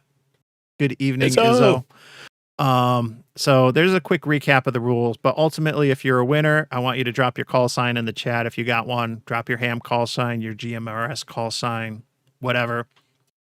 And just so that when you email me, I can make sure that it is you and get you your prizes. So we still got more to give though, and I think what was up next. Let me look. Do you want to sidetrack to some of the video clips or something? Oh yeah, let's do some of that real Okay. quick, and then because I think I'm just looking at what we got next. In a little bit, we'll do a giveaway for another 1052 shirt. Then we'll do the QB25 Pro Mobile. Then we'll do the Arrow antenna. And if we hit the chat goal, then we'll do another, which I think we got to be real close. I think we already did, didn't we? Yeah, we're almost close. Yep. And we've had memberships, which it doesn't count, but I'll count that stuff. And so then we'll do another shirt at the very end. So we still got more stuff. And I'm pretty sure Josh isn't going live for like just about an hour. Yeah. So okay. We appreciate everyone sticking with us. But yeah, Eric, why don't you dive into you had some video clips or some nuggets of joy you wanted to share. Yeah, let's slide over to that scene there, and we'll go. Let you N1JUR slide. Cool. There you go. Okay, cool. All right, take the wheel. Pop over there. So I will take the wheels. Thank you, sir. So I kind of went through one thing. I was focused so much on the live stream. I just want to shout out Don and 5SKT. Don did memberships. I think he bought 10 memberships for channel members, and then we had some new channel members. Jedi John joined, as well as his Chris, KD9, YSW. So thank you guys for joining earlier. I did see it, and appreciate that. So thank you guys. Thank you all. Cool. All right. Well, so I kind of culled through all of my 52 days of videos, trying to kind of pull out some nuggets to kind of help support some of the things Mike and I have been talking about, which I feel like it's, important to kind of, add a little bit of, your own flair when you're doing 5.2. And the funny thing with 5.2 is that a lot of us, and at least when I first started out doing it, like it was very serious. You get the contester hopping on going, oh, what contest is this? What's the exchange, that type of stuff. And you'd be like, no, this is just, me calling CQ, having fun. There's no, there's no log submission. There's nothing like that. And after that kind of rolled over, and less people, stop asking that question and really just realize, hey, he's out here calling CQ. Let's have a conversation with him. Let's make a queue. So I had a few regulars, and we have a couple of people. I don't know if Tim is in the chat, WM1H. But he's instrumental. He's a good friend of mine. He's part of our local club. He's always on some form of radio doing RF, whether it's 2 meters, 6 meters, the whole bands. He's very much super active as a ham, and so I always kind of expect him to always somehow reach out to me or find me or whatever. And so this video I'm going to show you is a clip from day 7 in my 52 challenge, of just kind of the humorous side, I think, of, the banter between Tim and I. So just kind of real quick set. I'm in a parking lot at the top of a, very high hill that's got a couple of big shopping malls and stuff like that. And I'm just calling CQ on it. And so this is that little clip here that I always love about Tim when, he kind of just makes it lighthearted all together. So. All right, that was first one this morning, and that was pretty localized. Good luck, Eric. Well, I've already made contact with him. Roger. This is N1JUR Thanks, calling out to anybody else looking for a contact. Tim and I are good friends. He's been on Live. Eric, this is WM1H. I'm still here. Oh wait, you're looking for somebody else, right? He's just he's playing it back and forth. He's still playing it back and forth, having fun with it, and that is totally okay, guys. Having that back and forth. You don't have to be serious. You can definitely have a conversation. You can joke, if you have to throw high at it, that, kind of gives the other guy on the other end, that it's a joke, not to take it serious. This is supposed to be fun. Yeah. I mean, yes, it's a service and there's service components to amateur radio as well. But at the end of the day, you should be doing this because you're having fun and it gives you a good feeling regardless what you're doing, whether it's POTA or Aries or whatever. Anyway, yeah, and so with that, like, was it 45 Auto was saying how he was looking to kind of get more 5.2 contacts out there, and he's putting a challenge to himself, and I'm sure he's probably doing some HTs as I've seen Chris and others do that. I kind of want to show this video. This is day 9 for me. I had just gotten the Baofeng minis, in the package, and I'm just like, I'm going to take this radio out. I had not played with it, barely set it up. I think I sent a chirp image that I had, to set 5.2 on it. And I went out for a walk in my neighborhood up in, kind of the woodsy area. And so this clip is, I won't play the whole entire clip, but for 9 minutes long, I was calling with that little whip on CQ, hearing nothing, thinking to myself, am I even transmitting? Like, am I offsetting myself? Because I had no programming of the radio whatsoever and had no idea how to navigate through this stuff. So it got to like the last 30 seconds or so. And so this is this clip here with that I was like totally blown away. This is KC1YAY mobile, northbound on the Ever Turnpike, past the Bedford toll booth. So this guy's KC1, literally a mile away from me. Nice copy there. Nice loud and clear Which signal HT is there. this? Been calling for a little while. This I is was the wondering Mini. whether or not I was going to make a contact with somebody here. Just running you can't see it in your Baofeng hands. Mini here on that's exactly right. a regular quarter wave Nagoya whip there. Glad to get you in there. And name here is Eric Echo Romeo Need Charlie. Name here is Jonathan, goes by John. Got a Baofeng 5 RM with a mag mount antenna on Wow. The Baofeng's meet. So Man, doing great. That nice strong signal there, my friend. I'm over here in Merrimack. Probably you're going by me. I'm just probably a little south of the tolls here. But over in my neck of the woods, just kind of hiking around and enjoying the outdoor weather. But glad to get you in the log and appreciate you coming back. So, yeah, it was great to have another Baofeng person respond back, and the audio kind of goes on. I had asked him exactly right. It was like a family reunion per se. So I thought that was pretty cool. So we got 2 more. Do we want to switch around or want to keep going? Do one more.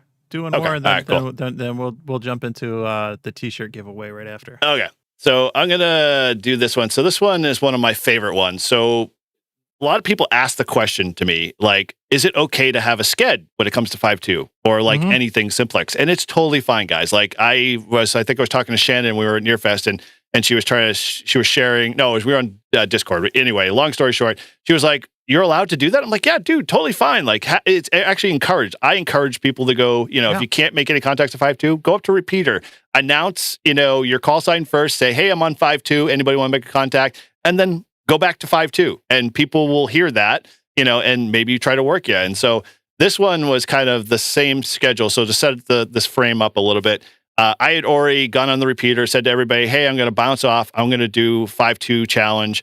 I want you guys, if you want to come work me, great." And so, unbeknownst to me, this thing got off the rails fast because although I was calling on 5.2, made contacts with a few people, somebody who was a higher elevation and happened to be our club president, and he was on a Quanchang, 1 watt Quanchang, and as you watch in the video, he was literally fielding a pileup. Hold on, Greg. We got Eric there. KC1GOY. Oh my gosh, we got a big party here. Yeah, I got Eric and Tom. I don't think they know I'm here. KC1GOY. Here, both of you.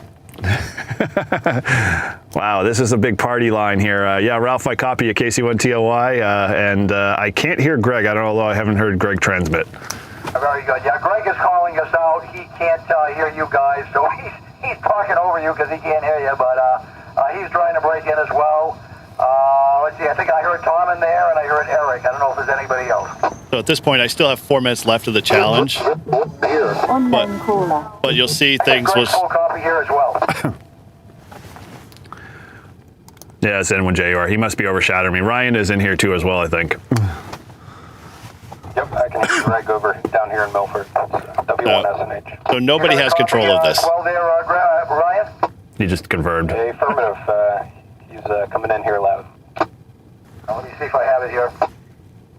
So, Greg, I don't know if you've moved over to New Boston yet, but Ryan's got a copy on you as well as myself as well. well as Tom AC1J. So we've he got moved 6 over to people the now lodge, at this guys. point, all on 5.2, trying to have a conversation. Yeah, Roger. and not Well, everybody hey, can hear this everybody. is an all-time record, guys. It's 3 contacts in a row for me, and it's literally just like we're on a repeater. It's pretty good. So, yeah, thanks for throwing your shout out there, Ralph. There, good to get you in the log. And yeah, I assumed you're clear as a bell. I would expect so. How many watts you running, and what are you running? Was that a question for me, Eric? Roger. I'm running the Quanchang, of course. Of course. I think we got Tim in there as well. Tim, is that you?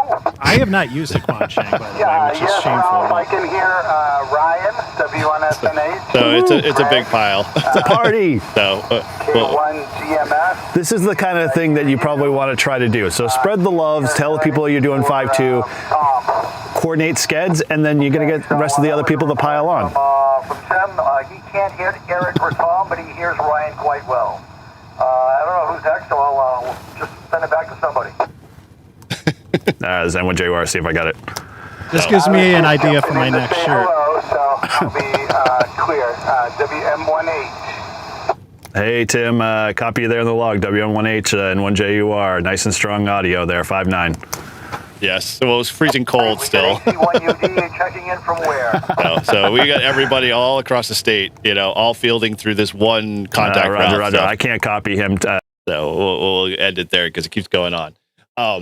So I got one more video. I need to kind of, this is for the Baofeng lovers, and I won't go too far with this. This will be the last one here. So, Well, so this before you little jump mini, into it, go ahead. I just Go. want to say, here's my idea, and I got to say this, so that I have a record of this. It's copied. Yes, exactly. But, it's out there. Yeah, so it'll be copyrighted and everything. So I think I got to do, my next design is going to be Ain't Nothing But a Simplex Party. I'm going to date myself.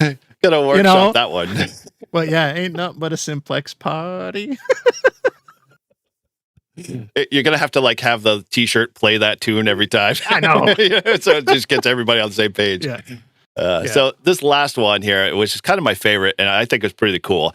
My wife and I had gone out that weekend it was Maple Weekend here in New England, which is basically where everybody, sugar shacks galore are everywhere. And so we were up in the Temple Mountain, Pac, Monadnock area at a couple of sugar shacks. And I was like, oh man, I'm literally 5 minutes away from Temple Mountain, which, is pretty good elevation. It's almost 2,300 ASL elevation. So I convinced the wife to give me 10, 15 minutes to go up to the top. And so I was going to do a crossband repeat from my radio in the truck. But I was like, I got my Baofeng Mini. I'm just going to use the stubby antenna and see how good I do being at almost 2,000 elevation alone, nothing else. And so this is after a good 8 minutes, I had people hearing me, but they couldn't make contact, or I couldn't make contact with them, but they were hearing me call CQ. And then just this one random guy who had literally heard me clear as day, and you'll hear it, he made a contact with me from Andover, Mass. And so as I make a note here, this is literally almost 45 miles away. That's a nice haul. There you are, K1 Oscar Alpha. A little bit noisy here in Andover, Mass. Name is Scott. 5 watts on a rubber duck. Roger there, Scott. Not even using a long at the base antenna. of Temple Mountain here, running 5 watts on a small little rubber duck antenna. I got you loud and clear here, man. You come in nice and strong. I don't know what the copy is for me, but glad to get you in the contact and appreciate you reaching out. Okay, N1JUR. Tell me again your location and your name. Yep, the name here is Eric Echo Romeo India Charlie. Location is base of Temple Mountain parking lot. So QSL. right behind me is Pac Monadnock. N1JUR, K1 Oscar Alpha. A little bit noisy here in Andover. That was on loop, so we'll go back. So yeah, so that was the last one, but it just proves with persistence, you could do anything, guys, with a 5 watts and a little rubber duck.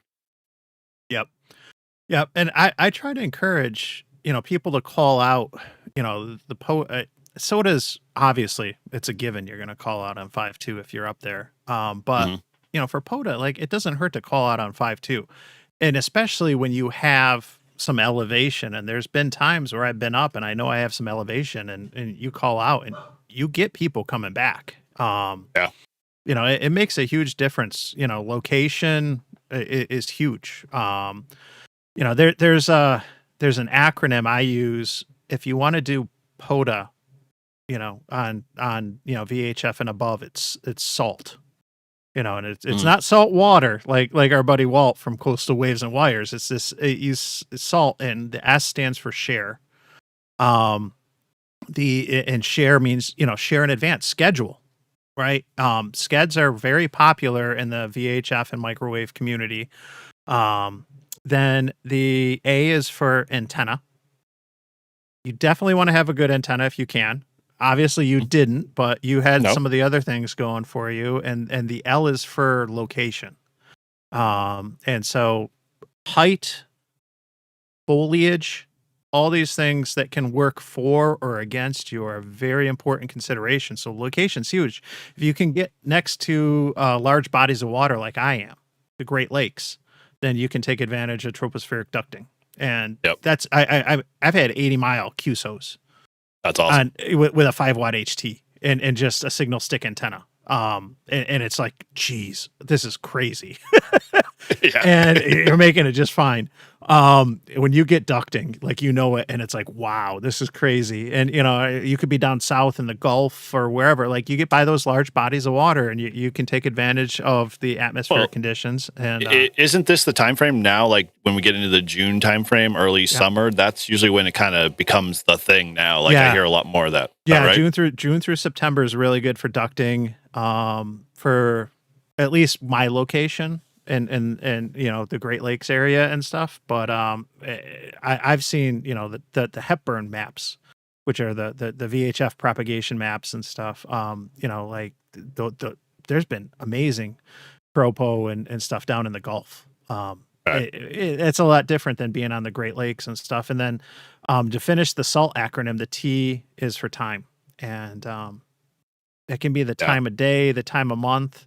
Time of year. How much time? Obviously, if you get on VHF and above during a contest weekend, you're going to be in a much better position to make contacts. But if you take advantage of certain times of year, 6 meter sporadic E, that starts to pick up in May and June. Tropo in June and September and in between is fantastic, depending where you are. So that's, SALT, share, antenna, location, time. Those are all considerations that can make a huge difference. And maybe some people learned some of this stuff for themselves by doing the challenge. That's 100% on the mark. Like if you're one of those people, and I hear that all the time when it comes to I'm testing, I have to have hands-on stuff. I think it's very important that, observing, like you said, Mike, in using SALT, but more so observing your surroundings, because all of those take into effect how your radio frequency is going to propagate, what it gets absorbed. Obviously, like Mike said, we're going to get more into, having a lot more leaves on the trees than, everything's exploding around here. It's going to get harder to do that stuff, but it's not something we can't overcome. So like PRK Radio saying he was using a roll-up J-pole. Having those things like that, an arrow antenna, a mast you can stick it on, anything you can do to increase your odds are going to make that much easier. And that's, I think, like something you want to keep building your kits out, like, including that stuff. Yeah. And I set up the other giveaway. I want to continue on this train of thought, but 50 deuce is the key word for the N1JUR 1052 shirt. So hop in there with that. But I've said, I've really, there's a lot of things about amateur radio, and my gateway into it was emergency communications. And I practice WinLink regularly and some of the other aspects of MCOM, but I gravitated towards POTA and portable ops, and the VHF contesting that I do, I never would have thought about that stuff. And once I started doing it, I kind of got hooked. But one thing I will say is when you operate on VHF, and some people, you can say what you want. HF is easy. VHF, things matter so much more at those extremes, at the higher frequencies. Your coax matters so much more because of loss. SWR matters so much more, but there's some other fundamental components which you can take advantage of the higher frequencies, like it's easier to manufacture gain.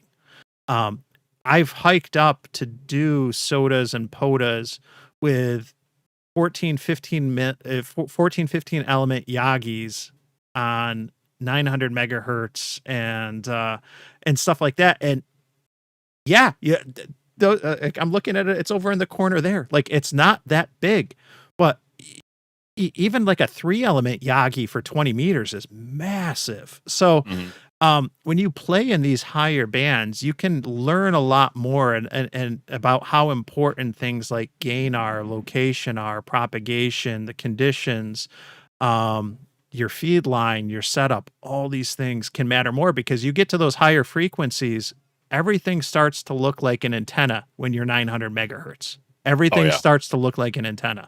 And that can be a challenge. So, the adapters, the connectors, you start getting into end connectors. You see that with Meshtastic and Mesh Core. And that's because, the end connectors are at a 50 ohm impedance versus your typical SO239 or PL259. And I've seen adapters that have been tested in, the microwave space that have been horrendous with the loss that they generate. So everything matters more when you get to those extremes, and it can make you a better operator in the HF space. And it can just help you appreciate and learn a lot more. Well, it's funny is like, you're saying all that stuff, I know early on I would have been like, oh, that's just, it's too far away from me to like even want to make that next step. And I felt for a long time like I could never get to like playing in the microwave space, playing in 900 megahertz and all that stuff. And I'll throw this out to everybody here. Like, if you're feeling that way, don't like worry about it. Like, don't care about line loss and coax types and radios.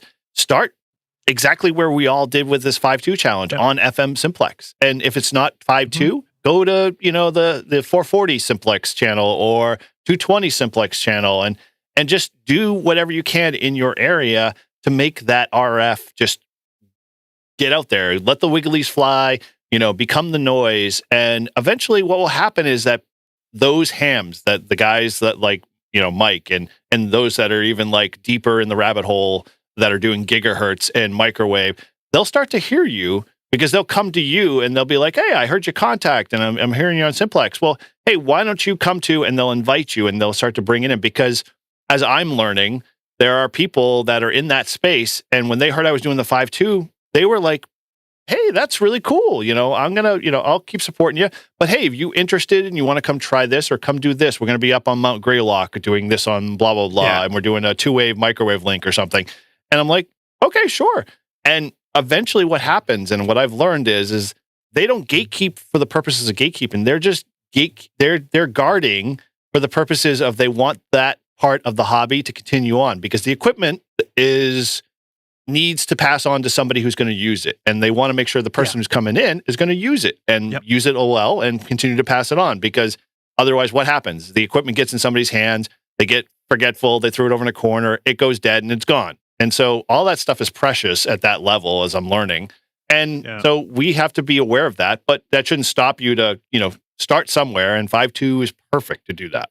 Yeah. And a ham reached out to me this year that has a transverter for 33 centimeters, which is the 900 megahertz band. And he's like, hey, I don't use it.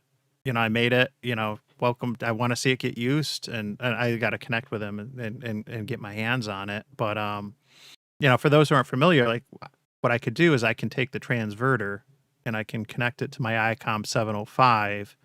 And now I can go from being limited to just FM on 900 megahertz with the 1HT that I have, the Alinco, that will do 900 megahertz. And it does 3 watts, but I have a Yagi that has, I think it's like 14 or 15 dB gain. So it turns that 3 watts into like 40, 45, 50 watts.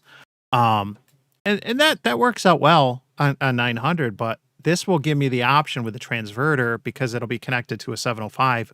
Now I can do sideband. I can do FTA. I can do the weak signal stuff. So I'm not using a large bandwidth mode like FM or AM. I'm now in a narrow, a low bandwidth mode, and I can get out even further. with Yep. my signal. So that's cool.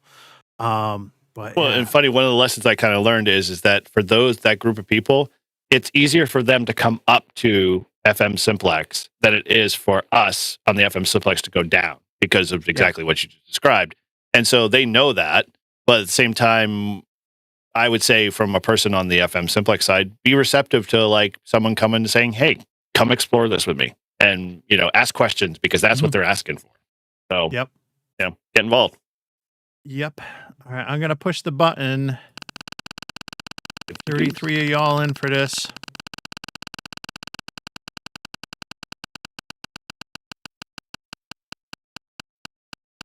Survey says.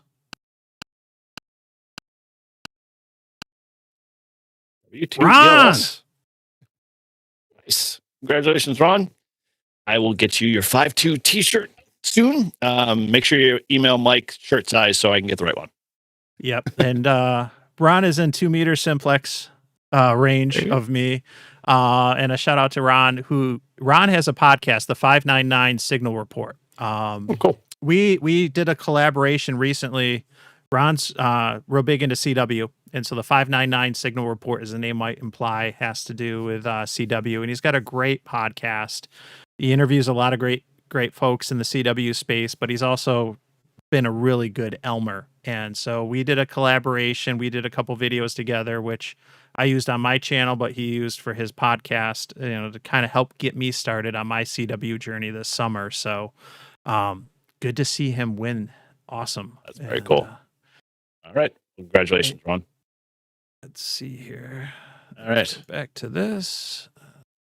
Let me see what I missed in the chat, because and you know this, Eric, when you're doing the giveaway, like I can see the giveaway tool, but I can't see the chat. So, congrats, Ron. Good to see you win there and stuff. I'll share a link to the 599 podcast in a little bit, but yeah, awesome stuff. Awesome stuff. Did you have? I know you went through some of the videos and stuff. Did you have anything else? Did you have the infographic? Yeah, I do. What the heck? There we go. Yeah, let me go pop over there. I think I dropped it out of there. So let's. I think I have to already add it. So one of the things in all of this that I really wanted to give people credit for was a couple of things. The first one, I'll throw this up here real quick while I'm talking about it. And sorry for the resizing. If it's no problem. Motion sickness kills you. I had made a lot, obviously, as I referenced earlier, I made about 70 contacts or so, roughly just shy of 70 contacts over the 52 days, which was mind-blowing in and alone of itself. But I felt it was important, both from a standpoint of the RF side, to give credit to all those people that constantly hunted me all the time. And they weren't directly hunting. They were just, excited as much as I was when I was out there calling random times of the day to say, hey, I got contact with you. I remember actually a conversation that I didn't have a video for, but with Ted, because you had mentioned Ted W1TED earlier. Yeah. He mentioned on one of the 10-minute challenges, he's like, hey, I have to let you know that I'm working from home, blah, blah, blah. We had our conversation. And then after he said that, he's like, oh, I should have said that I am not working from home because I don't want my employer, if my employer happens to be listening to this, live stream here, that I'm actually working from home and playing on the radio kind of thing. All that being said is that, tongue-in-cheek humor, it's all those guys, gals, everybody there just, making contacts with me. It was really awesome. So I broke it all out. And so these are all the 57 contacts that I had made with everybody over the 52 days. So a round of applause to everybody. And thank you for, being there on the RF side. But mostly the top, will say 12 repeat offenders. Those are the guys and gals that are out there all the time. They would just pick me up, and I have 2, 3, 4, 5, 6 contacts in some cases with all of those people below. And so if you recognize those call signs, obviously give them the credit and the kudos, because they're out there doing the 5.2 stuff, which I think is just awesome, because they're playing ham radio, which is what I always try to strive for. I'm always trying to do something in ham radio, whether it's ham radio adjacent or whatnot. And so these people there were there for me, and so I want to give them credit to say thank you. That's But awesome. we'll go with that. And so the other side of the coin, those the top three, and I'll give you the top three people that were over 3 contacts every day under my RF repeater offenders. And so I created a special shirt for them, which I haven't gotten yet from the vendor. But I wanted to give KC1 WXP, WM1H, and AC1UD obviously, a good shout out, but at the same time, I'm sending you guys, so you're getting an email tomorrow from me. I want to obviously get you guys a special shirt that will basically be the repeat offender shirt. If you saw in my later videos, I had a repeat offender. Anytime that I reworked them, I popped up a little slogan that would pop up for them. And so, I want to make sure that, they're seen, they're heard, and, they put the time into make the 5-2 challenge fun for me. And they were there for me. And then, I also figured, heck, I've got a huge community of people, and we've mentioned a few of them already, that I put together a repeat offender commenter t-shirt. And so, Chris, KD9YSW, you got one coming to you, so you'll see an email tomorrow. Paige, KQ4ZAX, and InstaChow, those 3 guys, you guys are heavily commenting. I can't. They weren't anywhere close to Mike, because Mike, I can't include this because family or friends don't get special privileges. It's it's his challenge. So No friends with benefits. Exactly. If I was giving him a repeat offender shirt, but I wanted to obviously recognize those guys because they were day in, day out giving me feedback, supporting, and sharing their experiences, which is basically just encouraged others. So so those are coming your way, guys. Thank you again for being part of that. That's awesome. I love the infographic. You're doing a great job with the AI stuff. And, not in comparison to where you're at, Mike, but I'm getting close. We're doing it for different things. Like I can do the thumbnails, but like I haven't even like dove into doing like slides or things like that. I spent a lot of time telling it who I am, and it finally figured it out. Yeah. Now it knows my social security number, Right. which is worse. So, all right. Let's pop back. We still got 3 more giveaways to do. Okay. And almost getting close to the top of the hour. Yeah. So who wants to get down on 220? That's what I want to know. Like who wants to get down on 1.25 meters? Let me know in the chat before I start doing the giveaway. I'm curious, like who does 1.25 meters or not. I'm going to pull up the radio that we're going to give away, and it is going to come with an antenna as well. K-Booty's down. There we go. Let's see here. Where is it? Which one are you looking for, though? Arrow? QB. I got so many tabs open. That's my problem. And not enough mental capacity. Yeah, I get it. I'm gonna have to type it and go to it. Take the ball and run with it for a minute. I think, Mike, you might have something going here. I put out the challenge on my channel too as well. Like, hey, I had asked the question to folks, what 220 gear would you recommend? Because I want to obviously start diving into that. And I got a resounding 3 or 4 different radio types. And so I thank you guys all for that. So I'm all for it. I'm almost ready. I've got it in my shopping cart. So I just need to say, hey, when are you ready for the 220 challenge? Yep. Yeah, Ron, you're right. That the Attica 220 repeaters, like, that's really good. Like I've made some contacts on that. It's pretty quiet, but like that's got like a fantastic location, a really large footprint, and stuff. So nice. Dave's going to be running 220 at Dayton. That's good to know.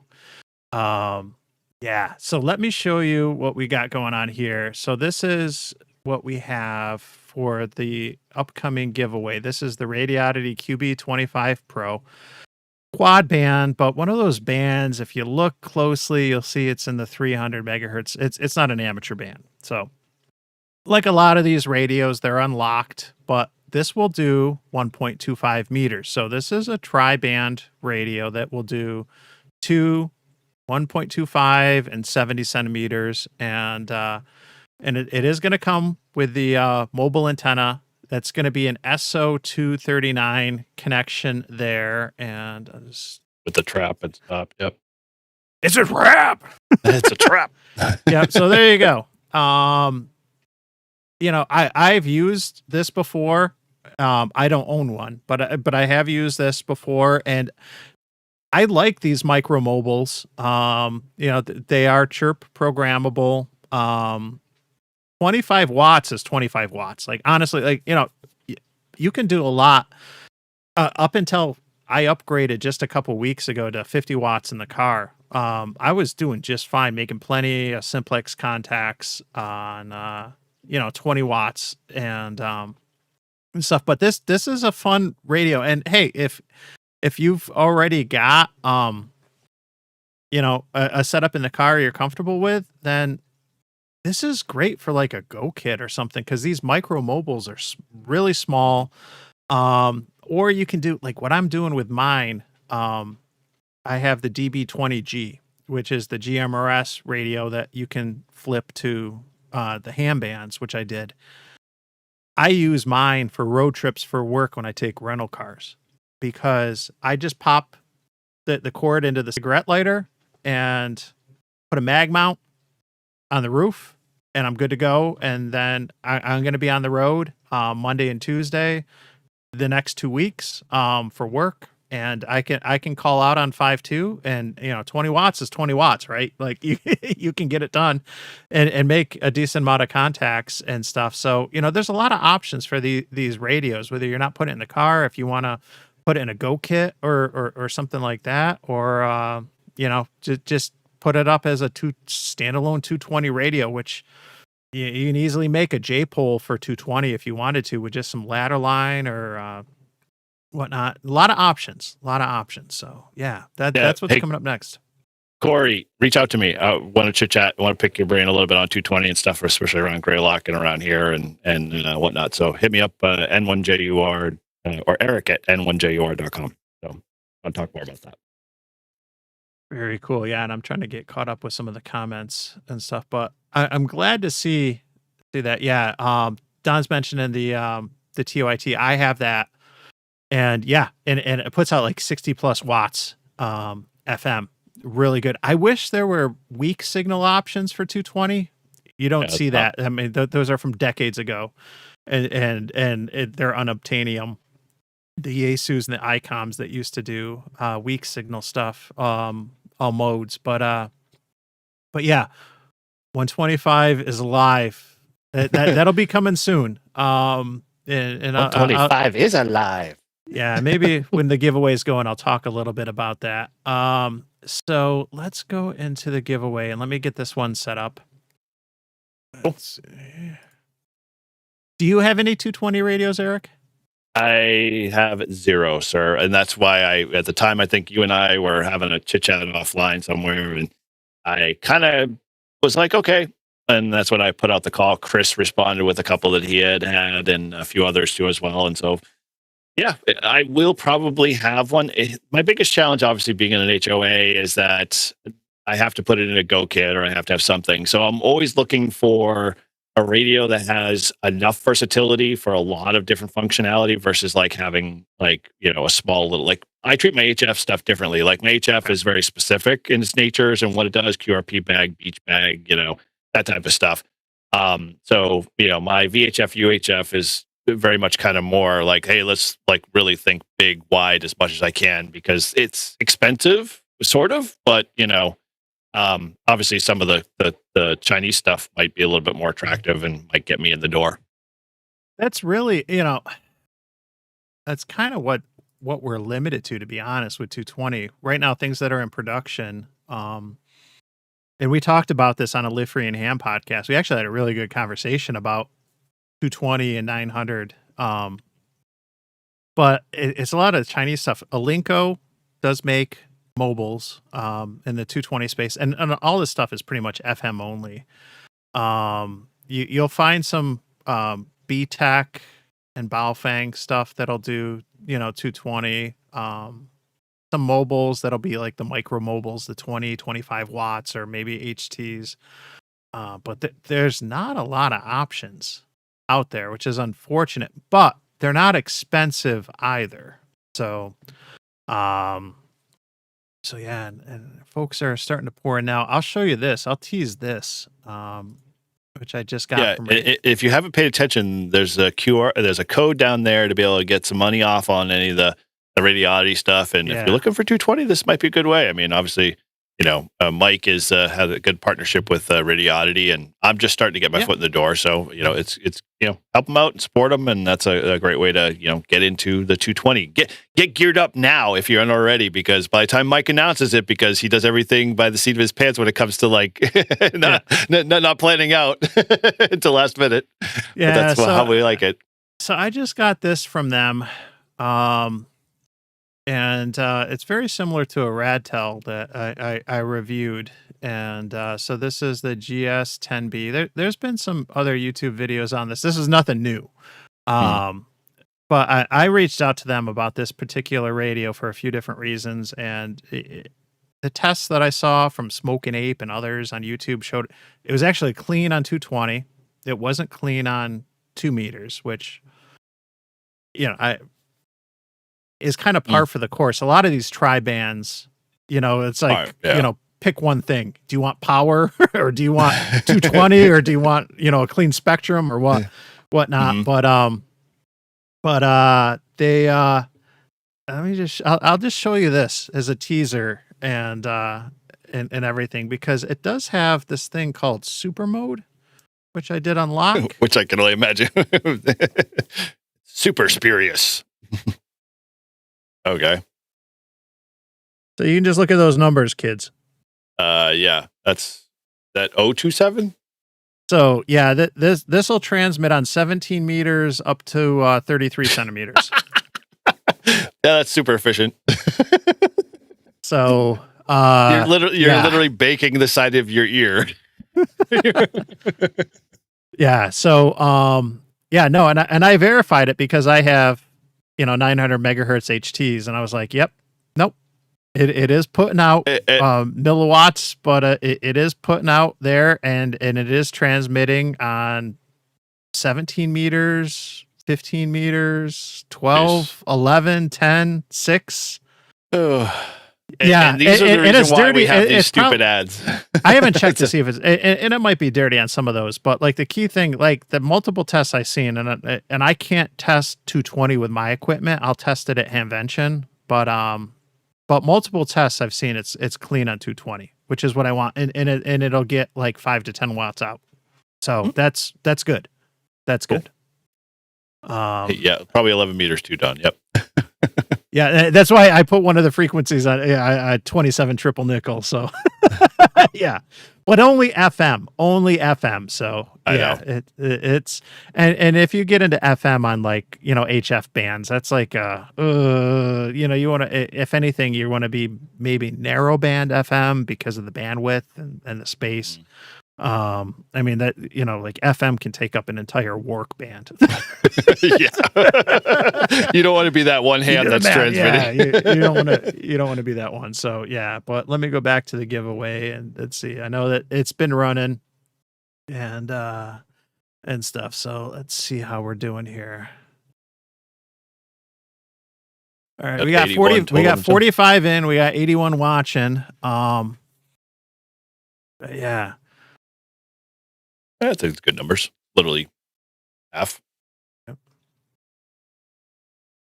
But radios like that tell me there's potential, and I would love. There's no spurious emissions on 900 megahertz. Like there's no requirements. When you get up above like the 1.25 meters, there's no requirements on UHF and stuff. So not worried about that. But it just tell me that there's potential for some multi-band radios that are in the quirky space, as I say, because I have that Alinco that does 1.25 meters and 33 centimeters, the DJ G29, and it's unobtainium, but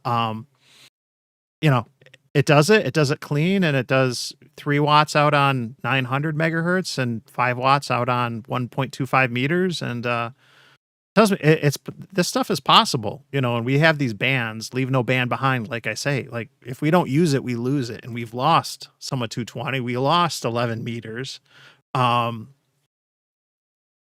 use it or lose it, right?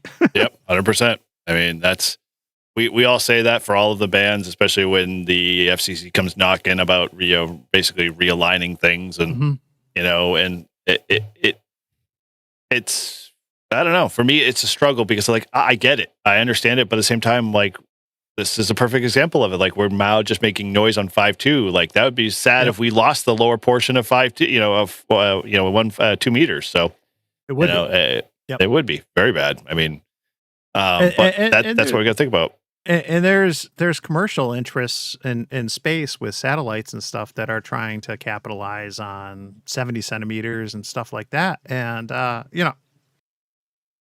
then again, you have like the bro traders for the stock markets, that want the HF stuff. Like, seriously, Right. like you could lose some stuff. So let's, use it or lose it. And I am going to push the button. Go for We it. got 53 in out of 83 watching, and for the QB25 Pro.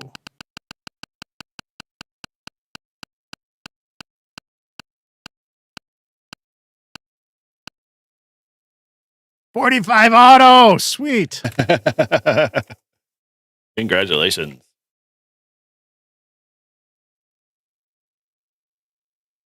Awesome. Congrats, brother. Taco, taco, taco. He is a regular on Tuesday Night Ham Radio and in Clubhouse and all the chats. Definitely appreciate it. Glad to see him win it.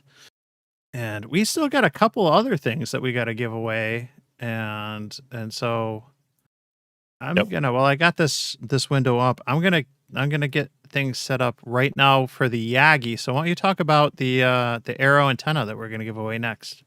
Okay, well, those that know, and I'm actually just shifting gears because I was trying to post something up here. The next giveaway, those that saw it on my 52-day Simplex challenge, I have an Arrow antenna, 3-element, 2-meter. And those that know Arrow are very familiar with the fact that they're great antenna, very light, super strong, as I have it here. It doesn't fit fully in the frame. This is the 3-element version, not the 11-element version. So just that makes it even worse. So the benefit, very easy to assemble, very easy to pack down. I literally can carry this with me in a backpack, or basically carry it as right by my side. Great, easy BNC connections, works flawlessly. And after you develop the little wrist fatigue and build up your wrist muscles a little bit, it's easy to hold and work, and you can use it for most 2-meter activity. Again, it's not a satellite antenna, so you can't adapt this for being able to do satellite links that are basically 2-meter and 70 centimeter. But for 2-meter FM, 2-meter simplex, all that stuff, it's a great little antenna. So we will ship it anywhere to the winner, so everybody is allowed to get in there and use it. I would love to see if you do get it and you use it, just send us some pictures, because I always like to share that with the community, because it's always good to see folks use this stuff in action. Give it a shot. I mean, it was very instrumental for me in making contacts from my deck. And when I was up on Mount Ukanunik, or what we call Mount Uk here, and it was great to be able to hone in and basically figure out where the signals are coming from, and I was making more contacts with it on an HT than I was when I was just on the rubber duck, or on my vertical. Nice. Yeah, true. If you modify heavily. But then, heck, if you're modifying, you're gonna build your own, the way you want it. So, very much so. So, keep it going. We already got 46 in there. I'll let it go just a little bit more. Yeah.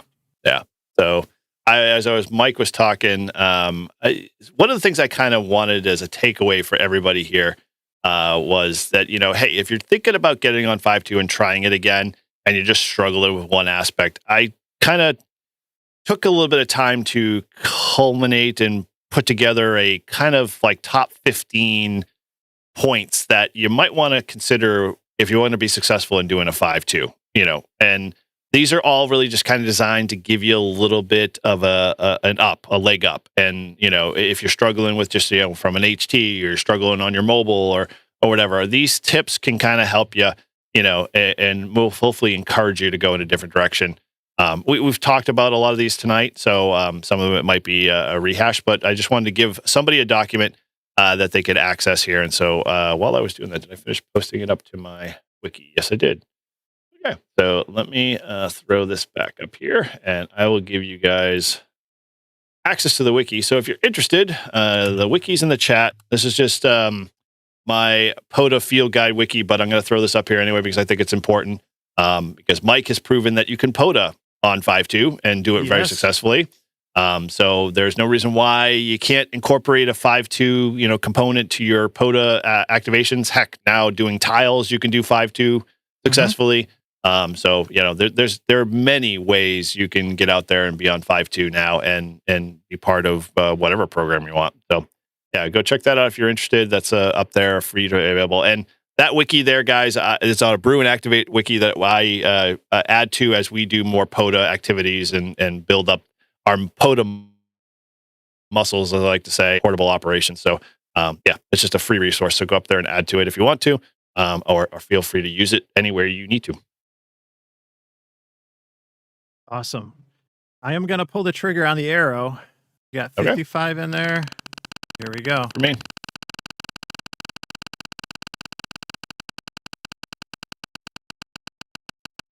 I love the drama with the thing spinning. It should be like the instrumental music, like the drama music behind it. John AAC8. XU. Cool. Awesome. Do me a favor. Email Mike at n2mak@gmail.com. Yes. All your details. If you're good on QRZ, just put it there, and we'll make sure we get that out to you. And congratulations. Awesome. Sweet. So we got one more thing to do, and Okay. I'm going to give away another shirt because Why not? I know it says that we did beat the Super Chat challenge, but there were a number of giveaway or membership giveaways and stuff. So It as equals far as out. I'm concerned, I'm giving away another shirt. With how generous everyone's been in the chat, and I really appreciate it. So let's see here. Yep, definitely.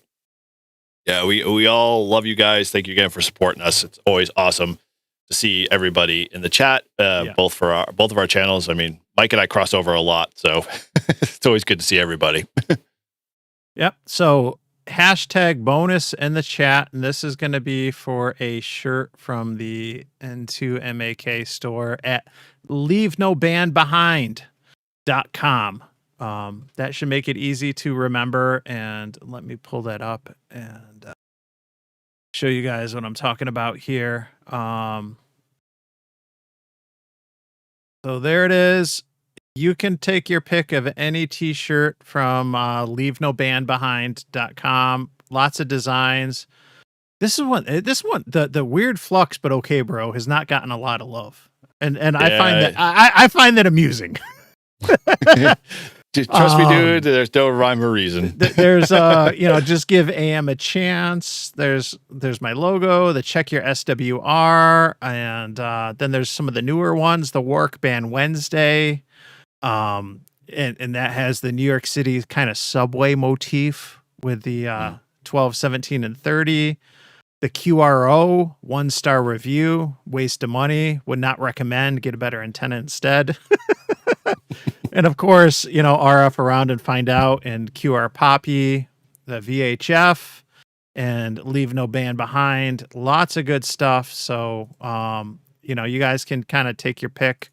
Size, color, design, or whatever, and actually, we'll sweeten the pot there, Mike, for your T-shirt. We'll throw in a bag of hammies.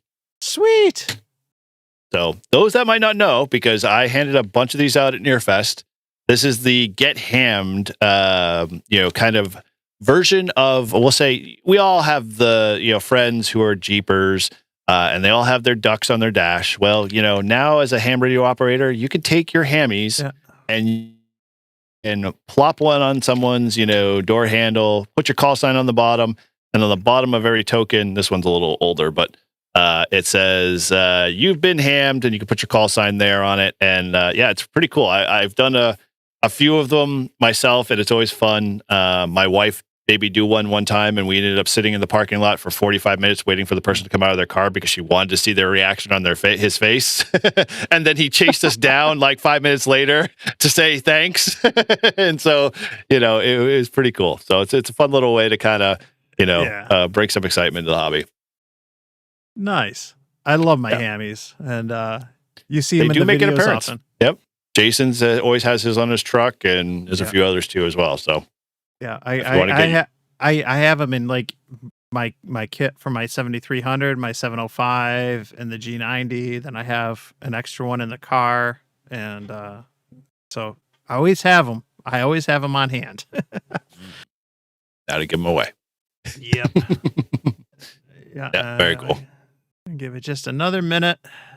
We got 50 people in. I'll see if we can get.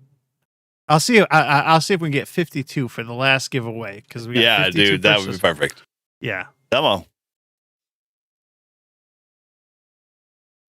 Oh, that's great, man. Come on, I know y'all got burner accounts. Bob, yeah, I did have a good time at Nearfest. It was after the live stream basically caught fire and went down in a fiery flame. We all hung out, and Shannon was there. I got to meet a couple of people that I haven't seen in a while, and caught back up. And my long story short, there apparently when I was walking around, I had a few people come by and bump into me and say, "Hey, there's a big tall guy with gray hair and a black shirt looking for you." And I'm like, okay, not thinking, my son had told me like, earlier 2 days ago that his girlfriend's father is a ham, in town, and he was going to Nearfest, and he wanted to say hello to me because we haven't had a chance to kind of cross paths at all and whatever. Yeah. And so everyone's going to, walking around, dude, like there's a big tall guy, looking for you. Like, are you wanted by the government or something? Like he seems he really wants to find you. And I'm like thinking in my head, like, what did I do to this person? Long story short. And so he finally found me, and, I was like, oh my gosh, yeah, it was Gary. And so we had a long conversation. It was good to catch up. And so it's pretty cool that there's hams in the family, or maybe future family. We'll see. I don't know. I'm not going to put any carts before the horse. But yeah, good to see that. And I thought it was very funny because my son's girlfriend was on the couch one Saturday. We were all just watching TV. I was watching a YouTuber on, a ham radio YouTuber on TV, and she was asking questions about radios. And I'm like, how do you know about ham radio? She's like, oh, my dad's a ham radio operator. I was like, how rare is that for like a 24 or 5-year-old to even know about ham radio in most cases? So it was pretty cool. So we had 52 yet? Oh, we're at 57. We crossed it. All right, I'm going to push the button in a second. So last call. Frequency will be available soon. Yes, it will.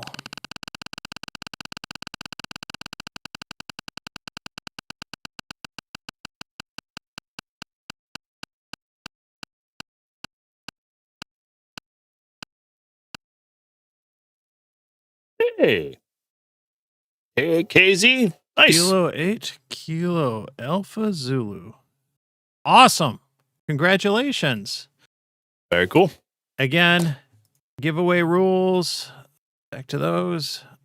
Email me, Mike, n2mak@gmail.com, and we'll go from there. And I'll get your info on to me or Radioddity, Eric, whoever's taking care of fulfillment for the prizes. And this is awesome. No, really good stuff.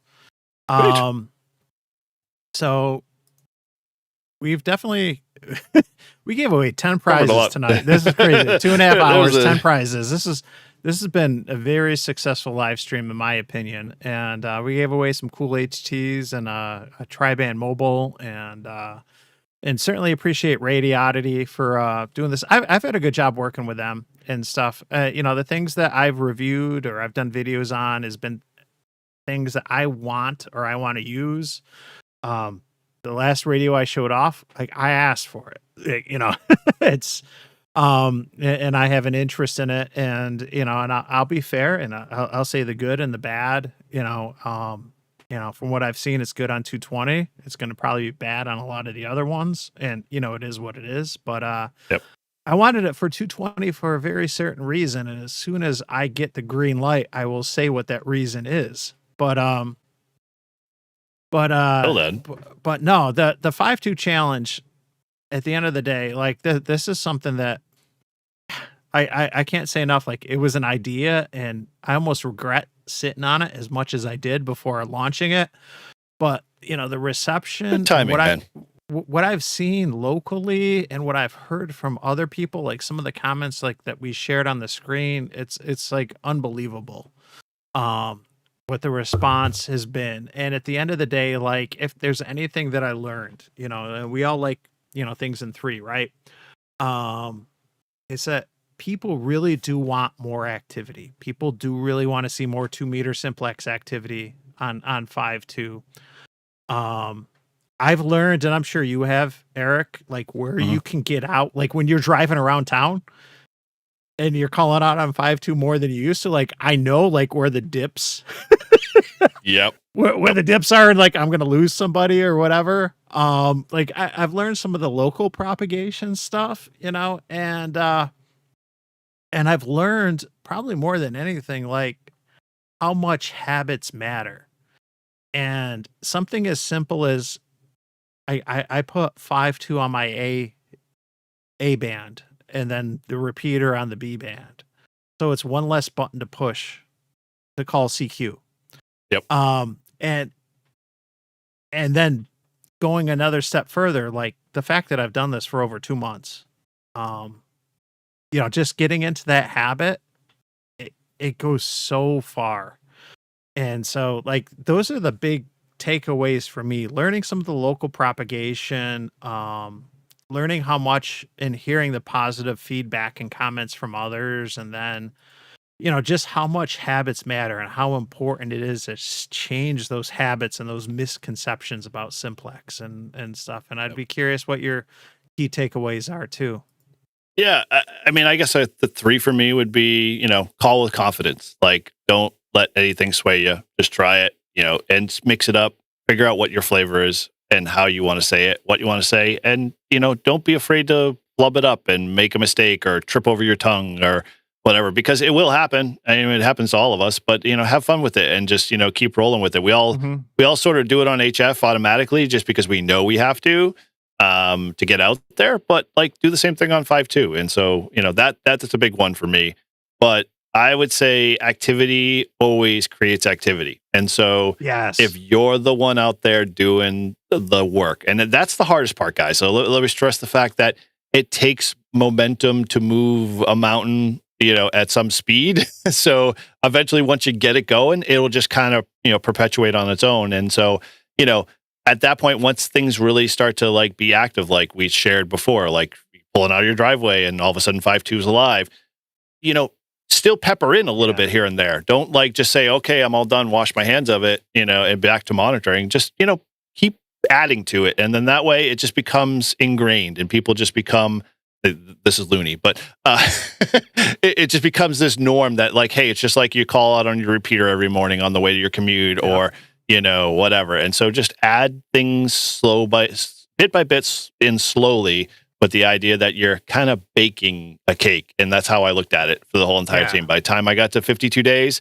I was like, oh, this is good. I can now try something a little different, or I can turn this part up, or I can turn this down. And you know, it's something you're going to learn a lot, no doubt. You're going to walk away from this doing, you know, something that you never thought you could do before, and then all of a sudden you'll be like, hey, I'm a little smarter of a ham radio operator because you stretched yourself.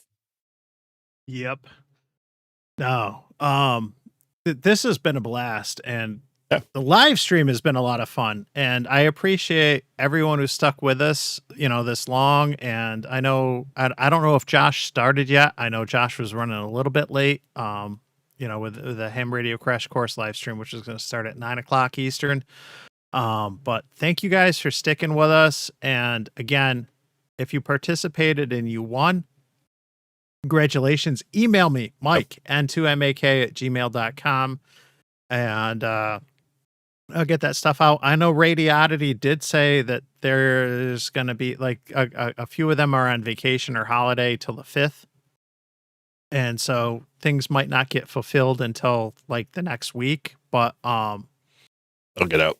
but yeah, it's all going to get out and stuff. And I know that I'll, as soon as I get info, like in the next day or two, I'll get my t-shirts out the door, and I'm sure Eric will too. So thank you guys so much. Oh, Josh hasn't started, so I guess we can go another hour. Keep going. Let's go.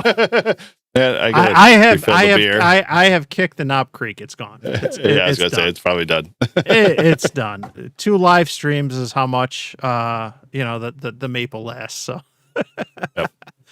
Very much so. But good stuff. So thank you all for sticking with us, and please stay active on 5.2. This was not about making the most contacts. This was not about getting out the furthest or any of that stuff. This was just about, like I said in that last video I did, it's about trying to just change our habits, change our perceptions, and get active on 2 meter simplex and stuff.